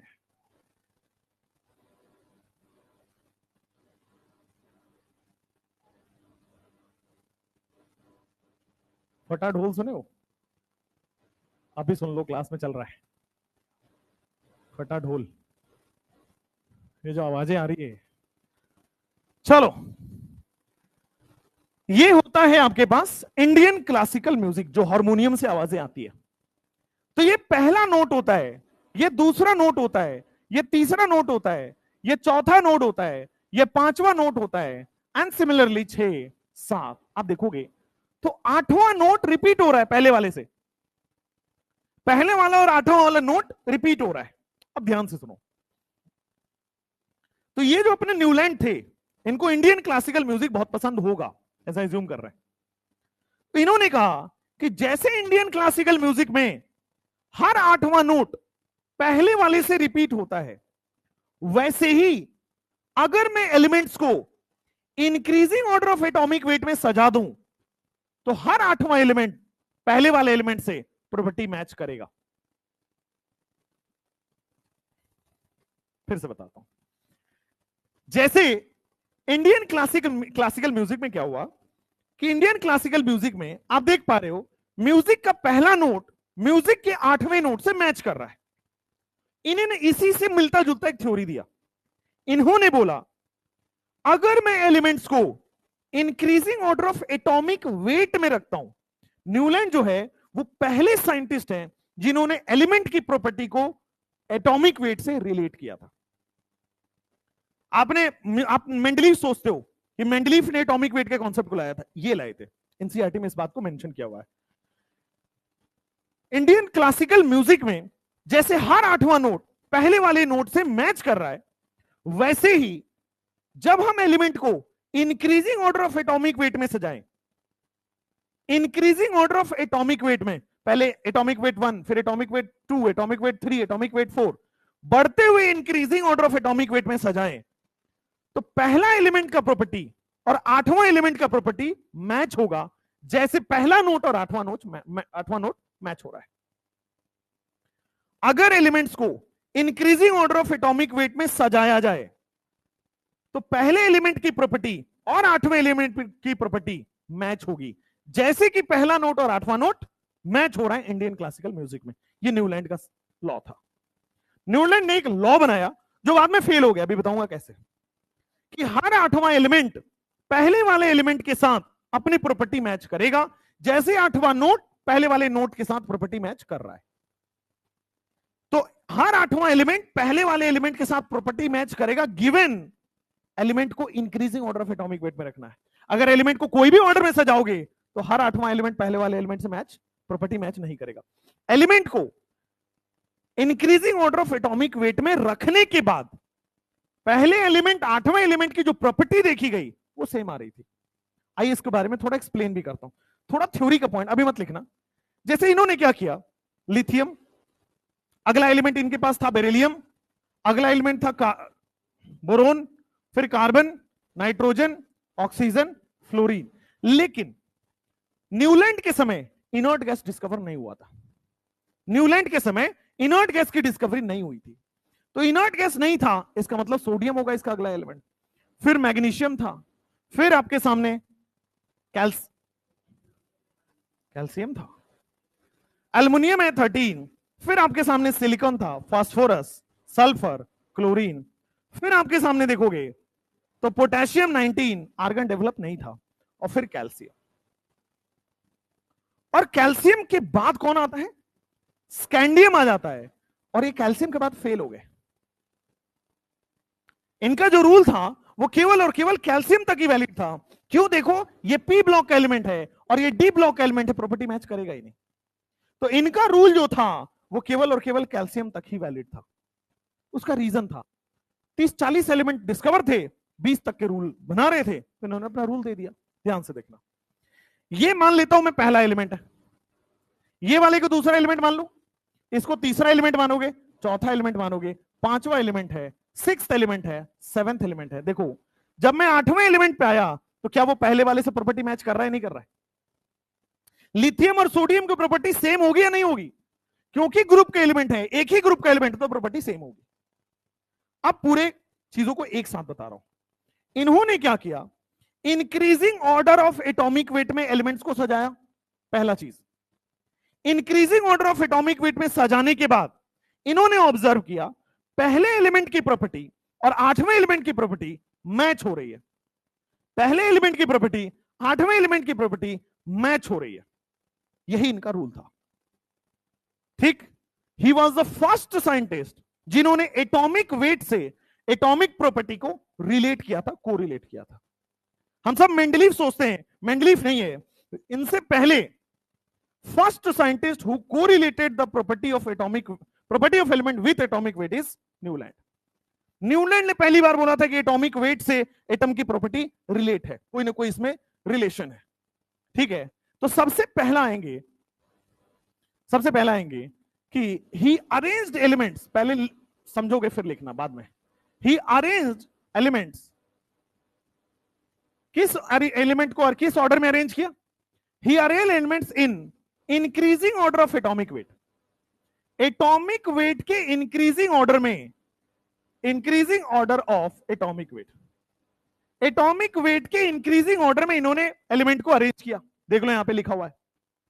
फिर इन्होंने पाया कि पहले वाले एलिमेंट की प्रॉपर्टी और आठवें एलिमेंट की प्रॉपर्टी मैच हो रही है, similar to Indian classical music, जैसे वहां पहला नोट और आठवां नोट मैच हो रहा है। He arranged elements in increasing order of atomic weight. He observed that property of first element,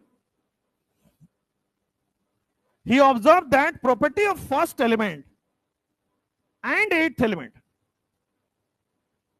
He observed that property of first element and eighth element is same, like Indian classical musical note.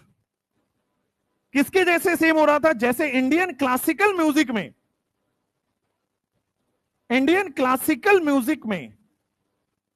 Musical note, जैसे Indian classical music note में पहला और आठवां not match होता है, वैसे ही अगर मैं increasing order of atomic wait रखूं तो पहले एलिमेंट और आठवें एलिमेंट के प्रॉपर्टी मैच होती है। इन्होंने ये रूल दिया था। इनके बारे में सबसे अच्छी लाइन लिखी जाती है कि ये पहले साइंटिस्ट हैं जिन्होंने एलिमेंट की प्रॉपर्टी को एटॉमिक वेट से रिलेट किया था, कोरिलेट किया था। ठीक है, he was the first scientist. यहां से आप देख रहे होगे तो एक पीरियोडिक टेबल बनने का एक स्टेप रख दिया था इन्होंने। इससे पहले बस हंसी मजाक चल रहा था, कोई ट्राइड बना के चला जा रहा था, कोई मेटल नॉन मेटल बना के चला जा रहा था, कोई प्राउस्ट ऐसा कुछ बोल के चला जा रहा था। ये पहली बार इन्होंने अरेंज किया, एलिमेंट्स को एक जगह रखने की कोशिश की, इसीलिए लिखा जा रहा है he was the first scientist who correlated the property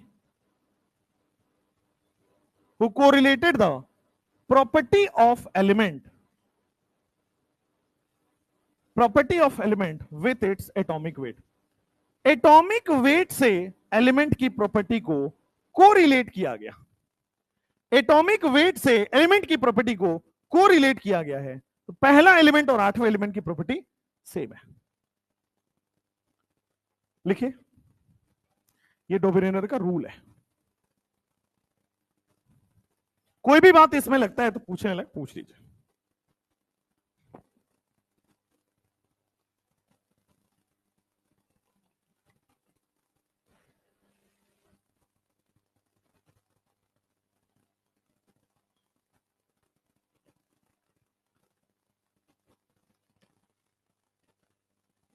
try to learn, class में याद करने की कोशिश करिए, सोचते रहिए उसको बार बार कि सर ने डोबेरेनर के लिए 3 लाइन बोला, न्यूलैंड के लिए 3 लाइन बोला, प्राउस्ट के लिए 3 लाइन बोला, तो आज कुल मिला के घर जाने के बाद आपके पास दिमाग में 10-12 लाइंस छप जाने चाहिए।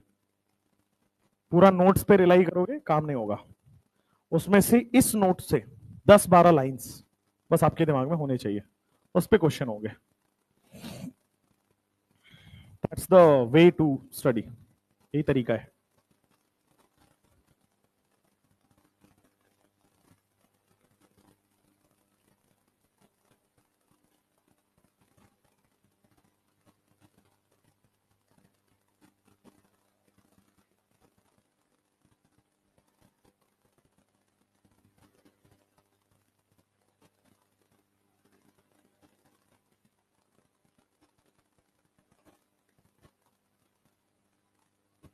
ठीक है, इसमें सारे बच्चे क्लास नहीं आते क्या?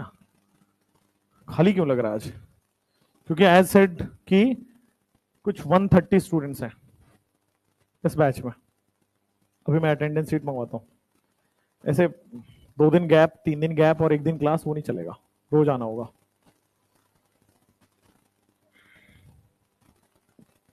चलो, हो गया।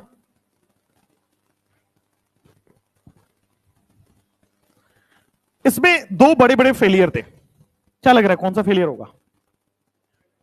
हाँ, एक तो जब इनर्ट गैस आया तो ये 8वां एलिमेंट की प्रॉपर्टी मैच करना बंद हो गया, तो रूल फेल हो गया। और दूसरा, कैल्शियम के बाद डीएनएफ ब्लॉक आएगा तो उस समय प्रॉपर्टी मैच नहीं हो रहा।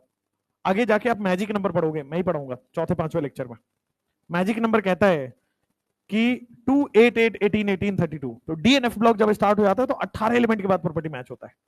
इन्होंने जनरलाइज कर दिया था कि 8 एलिमेंट केवल एस और पी ब्लॉक में होता है, और वो भी थर्ड पीरियड तक। थर्ड पीरियड के बाद वो भी 18 एलिमेंट हो जाते हैं, तो इसलिए फेल हो गया। लिखेंगे, पहले इतना लिख लो, फिर इसके बारे में लिखो। इंडियन क्लासिकल म्यूजिक से इंस्पायर्ड था। जैसे इंडियन क्लासिकल म्यूजिक में 8वां नोट पहले वाले नोट से रिपीट हो रहा है, सिमिलरली अगर increasing order of atomic wait में रखा जाए तो 8वां एलिमेंट पहला एलिमेंट की प्रॉपर्टी मैच होगा। Failure. This theory failed after discovery of inert gas. This theory failed after discovery of inert gas. क्यों? क्योंकि इनर्ट गैस के बाद 8वां एलिमेंट तो इनर्ट गैस हो गया भाई। फ्लोरीन के बाद 8वां एलिमेंट नियोन हो गया, तो 8वां एलिमेंट प्रॉपर्टी मैच नहीं करने लगा, तो फेल हो गया। दूसरा, it was only valid for lighter elements. इस स्टेटमेंट को समझिए, it was only valid for lighter elements, मतलब हल्के एटॉमिक वेट वालों के लिए वैलिड था।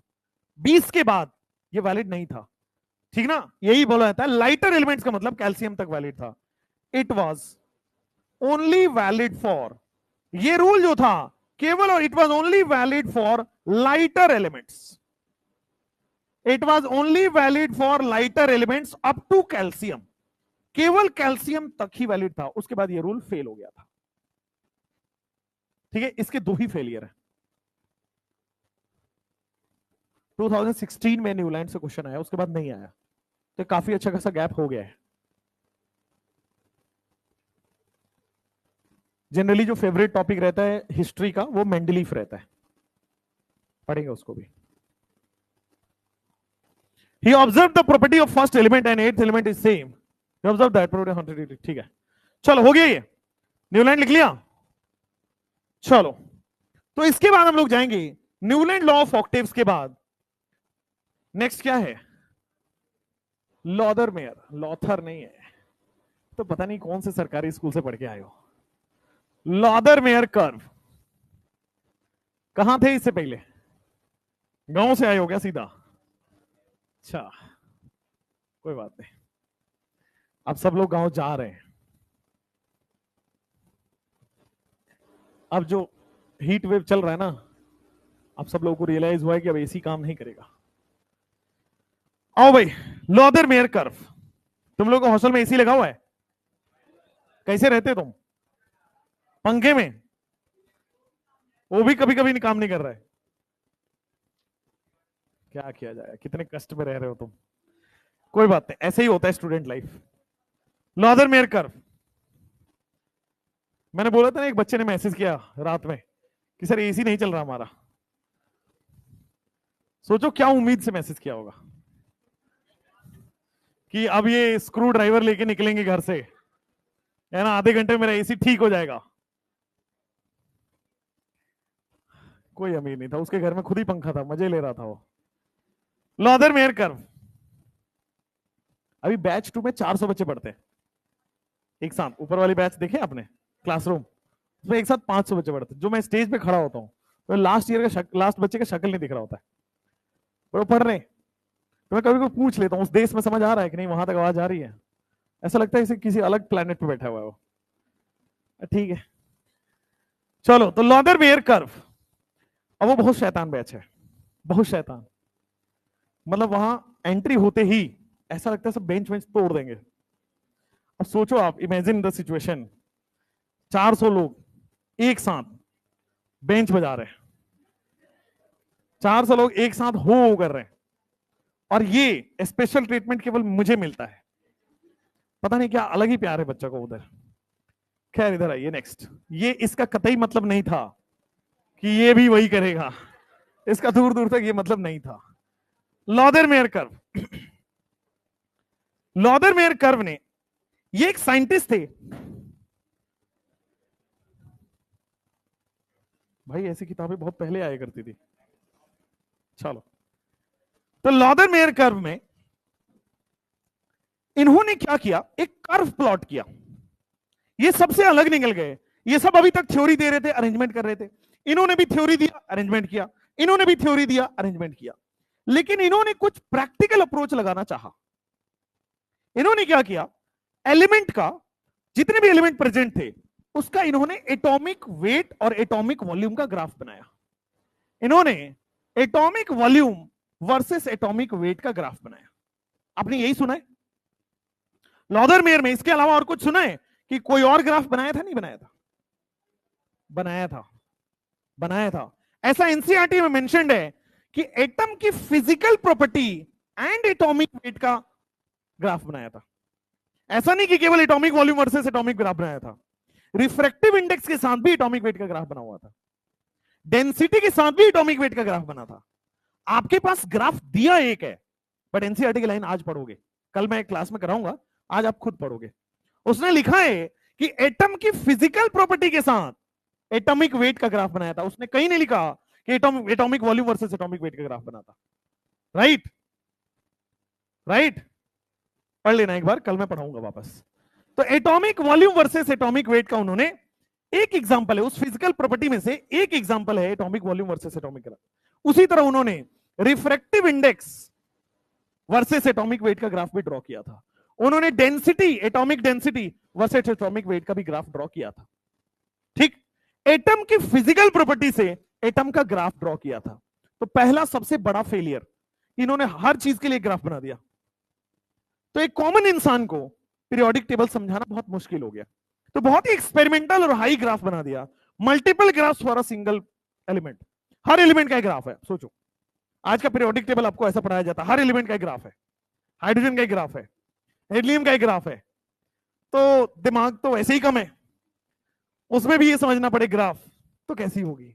इसलिए फेल हो गए थे, क्योंकि प्रैक्टिकल यूज नहीं था, एक आम इंसान को नहीं समझा सकते थे। पीरियोडिक टेबल तो हर किसी को आना चाहिए, केमिस्ट्री तो हर किसी को आनी चाहिए, ऐसा पहले के लोग सोचते थे। अब क्या हुआ, अभी मैं थोड़ा रफ करता हूं, ये भी लिखवाऊंगा। उनमें से एक ग्राफ एनसीईआरटी में दिया हुआ है, atomic volume versus atomic wait का ग्राफ दिया है। तो क्या हुआ, उन्होंने जैसे मान लो एक एलिमेंट लिया, उसका एटॉमिक वेट और एटॉमिक वॉल्यूम को जब ग्राफ में रखा तो कुछ इस तरह से आया, मतलब उसका एक्स कोऑर्डिनेट, वाई कोऑर्डिनेट। फिर दूसरा एटम लिया, उसका atomic weight versus atomic volume देखा गया। फिर तीसरा का निकाला, ऐसे आ रहा है।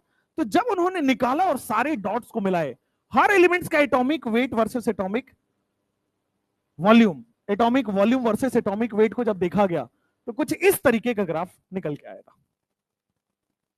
ठीक है ना, हर एलिमेंट के लिए एक डॉट था, हर एलिमेंट के लिए एक डॉट था। तो हर एलिमेंट के डॉट को जब मिलाएगा, ग्राफ ऐसे ही बनता है। तो इस तरह का ग्राफ बना लॉदरमेयर का। अब ध्यान देना, जब लॉदरमेयर का ग्राफ बना, उसमें कुछ बहुत सिमिलैरिटीज थी, उसमें कुछ बहुत सिमिलैरिटी थी। जो सबसे टॉप के एलिमेंट्स थे, जो सबसे टॉप के एलिमेंट्स थे, कौन थे? ये थे आपके पास lithium, sodium, potassium, rubidium. Lithium, sodium, potassium और रुबिडियम। आ क्यों मेरा नीचे देख रहे हो कितना आसान हो गया पढ़ाना।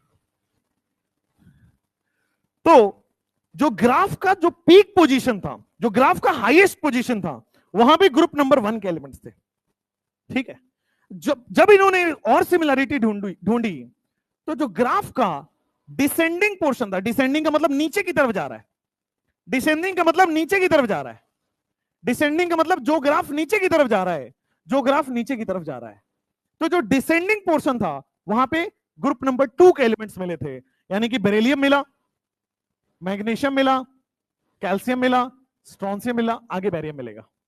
आगे अभी ग्राफ कंटिन्यू है। ठीक है, अब एक और पोर्शन है ग्राफ में, एसेंडिंग पोर्शन। ग्राफ में एक और पोर्शन है जो ऊपर चढ़ रहा है, ये वाला देखो पीक पे चढ़ रहा है, ऊपर चढ़ रहा है, ये वाला पोर्शन एसेंडिंग पोर्शन बोलेंगे।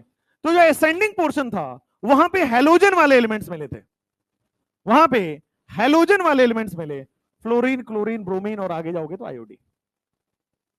ठीक है, इन्होंने ग्राफ प्लॉट किया और ग्राफ में एलिमेंट्स को रखा, जबकि हमें क्या करना था, पीरियोडिक टेबल बनाना था, बट ये क्या बना बैठे, ग्राफ। तो प्रैक्टिकल यूज का नहीं था, नॉर्मल इंसान को समझाना बड़ी मुश्किल हो रहा था। उसके बाद यहां पे आओगे, जो ट्रफ है, एक होता है पीक, समझते हो, क्रेस्ट और ट्रफ, तो इसको बोलते हैं ट्रफ। जो ये कटोरे टाइप का बना होता है इसको बोलते हैं ट्रफ। ट्रफ में क्या हो रहा था, जो ट्रांजिशन एलिमेंट्स मिल रहे थे, अब ट्रांजिशन एलिमेंट्स कौन है, मोटे मोटे तौर पे समझो तो डी ब्लॉक वाले एलिमेंट्स को। ट्रांजिशन एलिमेंट्स जो है, यहां पे ट्रांजिशन एलिमेंट्स मिल रहा था, जो ट्रफ में ट्रांजिशन एलिमेंट्स मिल रहे थे। और क्या मिल रहा था, और मेटलवाइड्स एंड ट्रांजिशन एलिमेंट्स यहां पे मिल रहा था, मेटलवाइड्स एंड ट्रांजिशन एलिमेंट्स यहां पे मिल रहा था। ठीक है,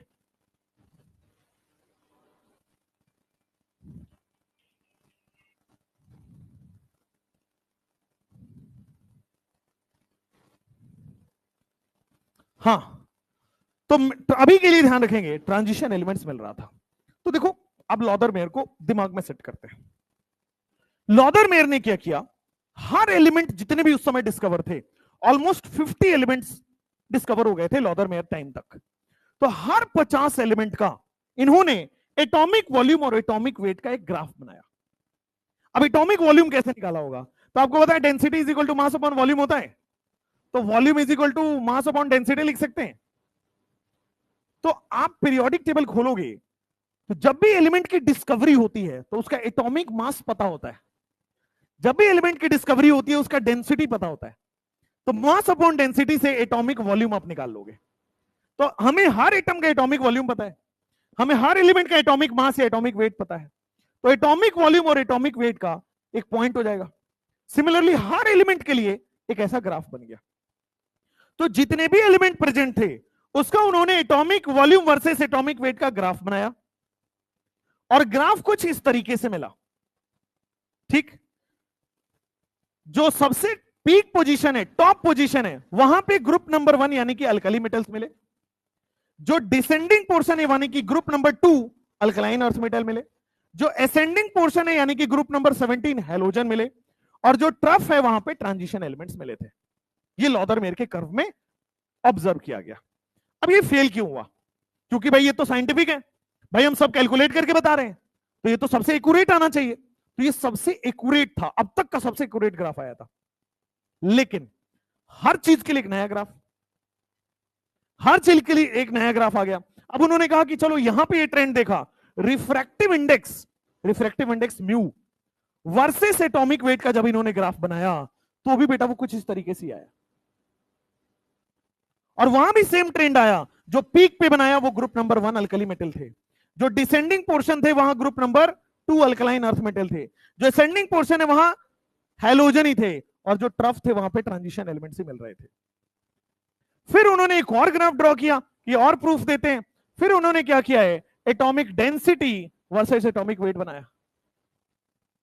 वहां भी आपके पास इसी तरह का करवाया और वहां भी सेम ट्रेंड देखा गया।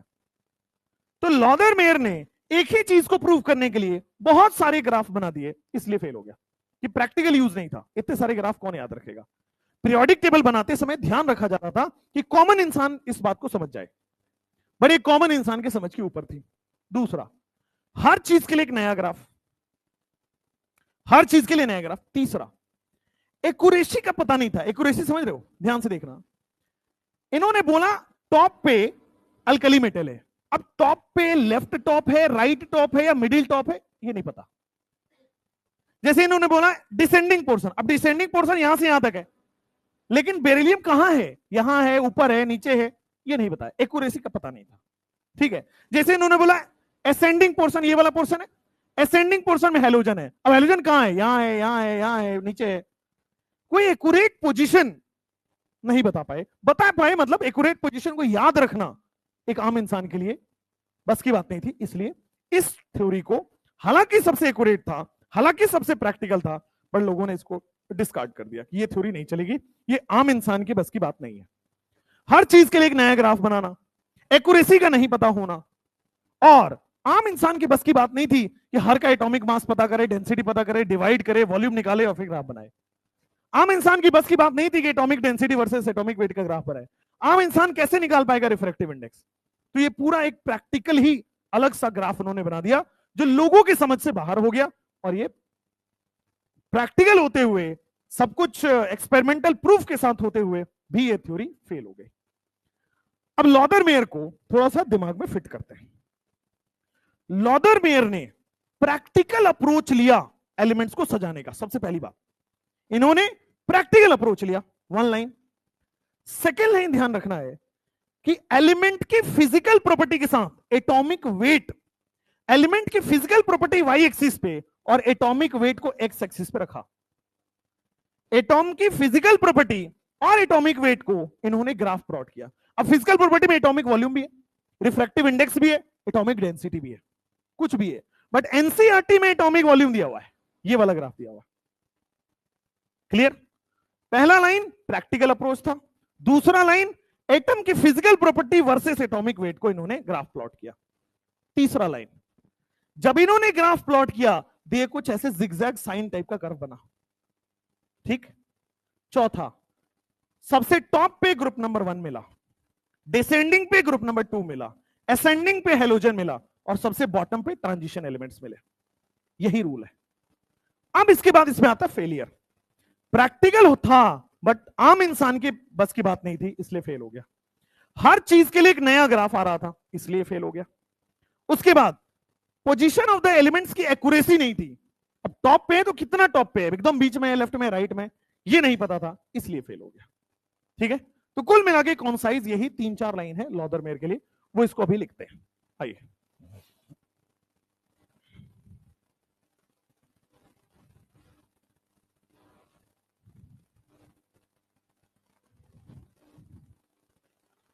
आ जाओ, लिखो लॉदरमेयर कर्व।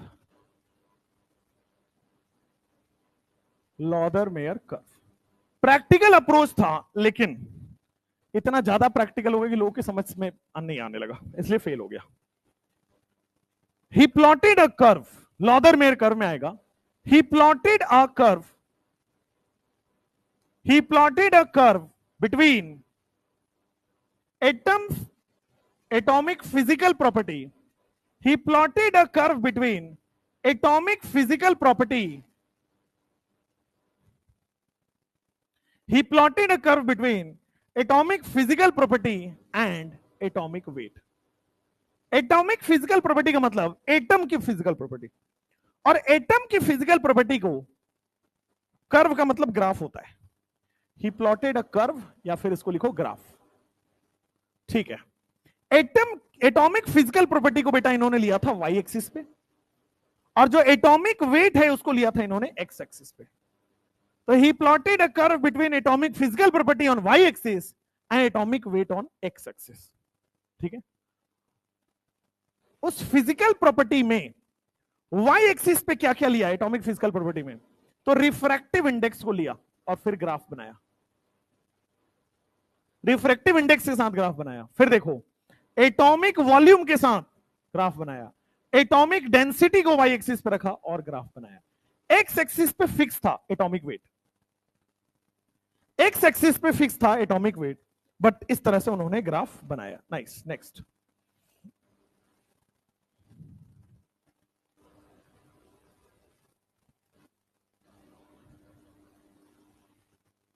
आइए, वाई एक्सिस पे रखा गया। अब मैं उसमें से एक ग्राफ जो एनसीईआरटी में है वही लिखेंगे अपन। Atomic volume versus atomic weight. Atomic volume on the Y axis and atomic weight on the X axis. जब इन्होंने ऐसा बनाया तो जो ग्राफ बना वो कुछ ऐसा बना।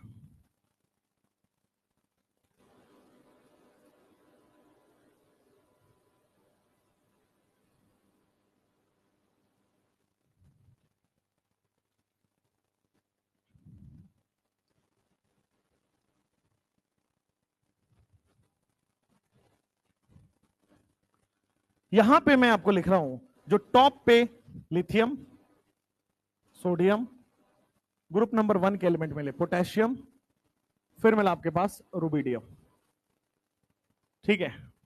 बॉटम पे जाओगे बेरिलियम, डिसेंडिंग पोर्शन में मैग्नीशियम, डिसेंडिंग पोर्शन में कैल्शियम, डिसेंडिंग पोर्शन में स्ट्रोंसियम।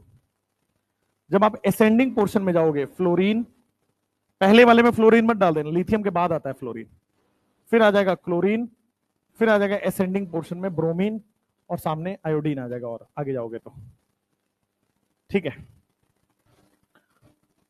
उसके बाद नेक्स्ट जो आपका ये वाला पोजीशन है, यहां पे आया था ट्रांजिशन एलिमेंट्स।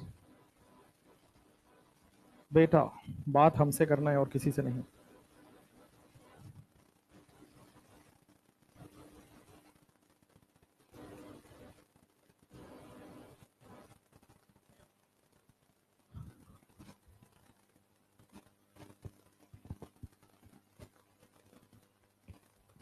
चलो, तो ही प्लॉटेड ये टाइप का कर्व उन्होंने बनाया, और कर्व बनाने के बाद इनकी ऑब्जर्वेशन थी। कर्व बनाने के बाद लॉदर मेयर का ऑब्जर्वेशन था, ऑब्जर्वेशन लिखते हैं, Lothar mayor observation, Lothar Myers observation. सबसे पहला ऑब्जर्वेशन है कि जो पीक है, ग्राफ का पीक है, जिसको हम लोग क्या बोलते हैं, क्रेस्ट। ग्राफ के पीक को क्रेस्ट बोलते हो। इस पे आपके पास मिलता है ग्रुप 1 एलिमेंट, इसको इस क्रेस्ट पे ग्रुप 1 एलिमेंट मिलता है। और ग्रुप 1 एलिमेंट क्या है, इसको बोला जाता है alkali metals. Alkali metals example दीजिए, lithium, sodium, potassium, rubidium, caesium, ये सब ग्राफ के टॉप पे मिले थे। उसके बाद दूसरा ऑब्जर्वेशन इनको दिखा, दूसरा ऑब्जर्वेशन दिखा कि असेंडिंग पोर्शन, ग्राफ में असेंडिंग नहीं, पहले डिसेंडिंग, ग्राफ में बच्चों डिसेंडिंग पोर्शन। अब डिसेंडिंग पोर्शन क्या है, डिसेंडिंग पोर्शन को फाइंड करना है तो पीक पर चले जाइए, और नीचे जो उतर रहा होगा वही डिसेंडिंग पोर्शन है। पीक पे चले जाओ, नीचे किधर से उतरोगे, आगे की तरफ। पीक पे चले जाओ, नीचे किधर से उतरोगे, आगे की तरफ। तो जो नीचे उतरने का रास्ता है वो डिसेंडिंग पोर्शन है। नेक्स्ट, डिसेंडिंग पोर्शन में आपको कौन मिलेगा, group number 2 elements, group 2 elements. Group 2 elements को कॉमन नाम क्या लिखते हैं, alkaline earth metal. Beryllium alkaline earth metal है या नहीं,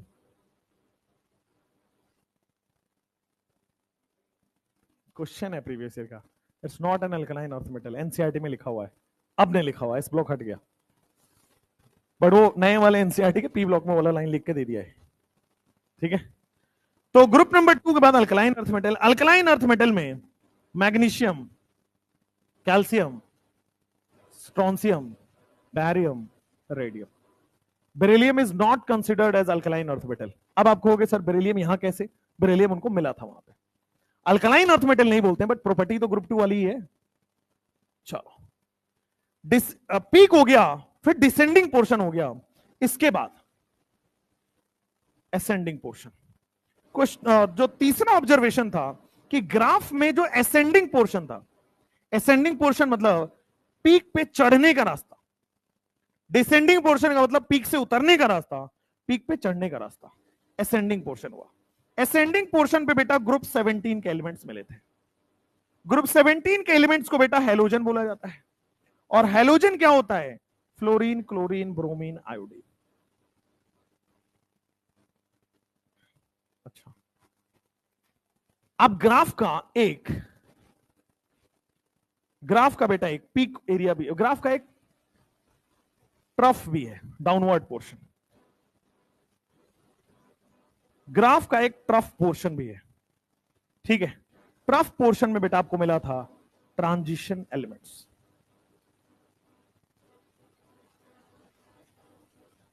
एंड उसमें बेटा मेटल वाइड्स भी मिला था।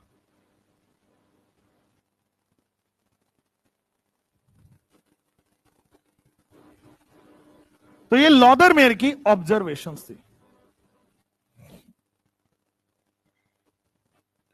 तो 4 ऑब्जर्वेशन था। सबसे पीक पे क्या मिला, नीचे की तरफ जा रहे हैं तो क्या मिला, ऊपर की तरफ जा रहे हैं तो क्या मिला, और ट्रफ में सबसे बॉटम पोजीशन पे transition elements and metalloids. Transition elements को अभी मोटे मोटे तौर पे डी ब्लॉक समझ के चलना है, ठीक है। डी ब्लॉक, एफ ब्लॉक नहीं होता transition, F block inner transition होता है। एफ ब्लॉक उस समय डिस्कवर भी नहीं हुआ था।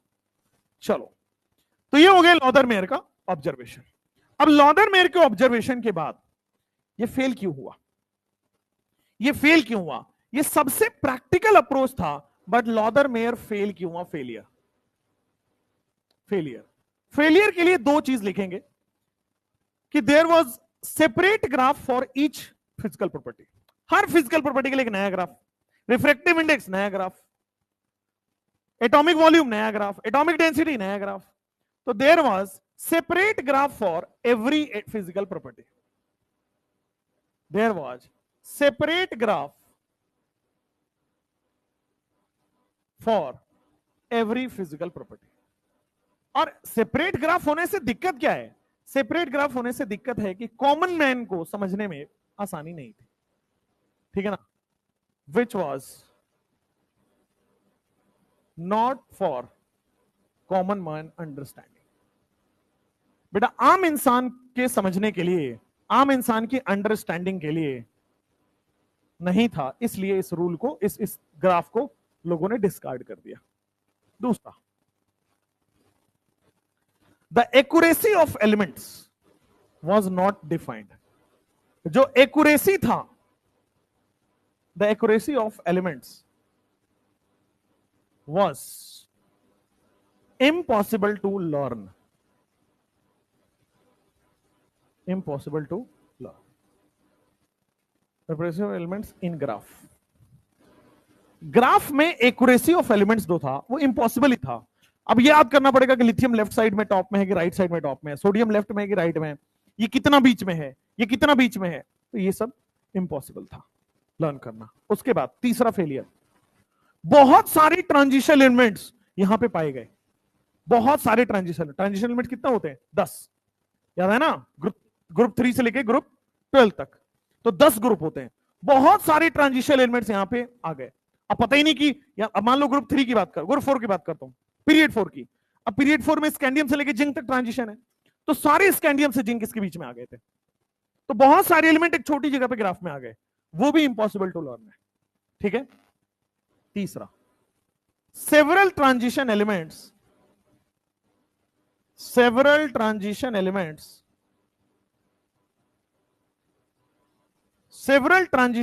were found in a small place। एक छोटे से प्लेस में ग्राफ में सेवरल एलिमेंट्स आ गए थे, और कौन सा छोटा सा था वो, ट्रफ में बहुत सारे ट्रांजिशन एलिमेंट्स छोटे से जगह में ही आ गए, इम्पॉसिबल टू लर्न या डिफिकल्ट टू लर्न।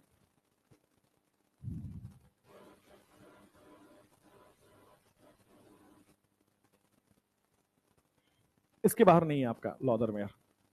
आएगा सवाल तो यहीं से, एक बार आया लॉदरमेयर पे, अच्छा सवाल आया, पूछा था ग्रुप नंबर 2 कहां पाया जाता है, descending portion of the curve, 4 option पे, एक बार आया, बहुत पुराने जमाने में आया। एक मैं शीट तैयार कर रहा हूं जिसमें वो नया है इस साल के लिए, जो मैं उस दिन भी मेंशन नहीं किया था। जैसे आपको पता है कि मेडिकल कॉलेज का तो अब एक ही एग्जाम हो रहा है, नीट। अभी भी आज से पहले बीएचयू का एग्जाम होता था, एम्स का एग्जाम होता था, जिपमर का एग्जाम होता था। तो सब एग्जाम जितने भी होते हैं और हो रहे हैं, जैसे अभी भी केसीईटी अभी भी होता है, ठीक ना, एमपी में भी अभी भी होता है एग्जाम, और उसके लिए वेलोर का एग्जाम अभी भी होता है, सारे एग्जाम्स का क्वेश्चन एक जगह करके आपको दे देंगे अलग से वर्कशीट में, प्रैक्टिस कर लेना आप। बीएचयू में पीरियोडिक टेबल का क्या आया था, एम्स का पीरियोडिक टेबल का क्या आया था, सारे एग्जाम्स का एक समझ। जैसे पीवाईक्यू जो मिलेगा ना, it is not only for NEET, it is for JIPMER, it is for AIIMS, सारे क्वेश्चंस को एक जगह कर दिया, आपके क्वेश्चन बढ़ जाएंगे, प्रैक्टिस बढ़ जाएगा। उस पर भी काम चल रहा है, पीछे मत पड़ जाना कि सर कल दे दो। लॉदरमेयर कर्व हो गया। लॉदरमेयर कर्व के बाद नेक्स्ट, क्या मैं भी वही सोच रहा हूं जो तुम सोच रहे हो, थोड़ा पढ़ने का मैं सोच रहा था। मेंडलीव्स पीरियोडिक टेबल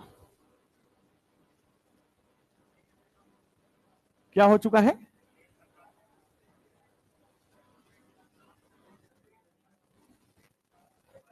ब्रेक खत्म हो गया है। चलिए भाई, इतना ही रखते हैं, ठीक है। तो मेंडलीव्स पीरियोडिक टेबल और मॉडर्न पीरियोडिक टेबल ये कल का अपना रहेगा, ठीक है। तो कल करेंगे ये दोनों टॉपिक्स। कोई डाउट हो तो पूछ लो आगे बाहर।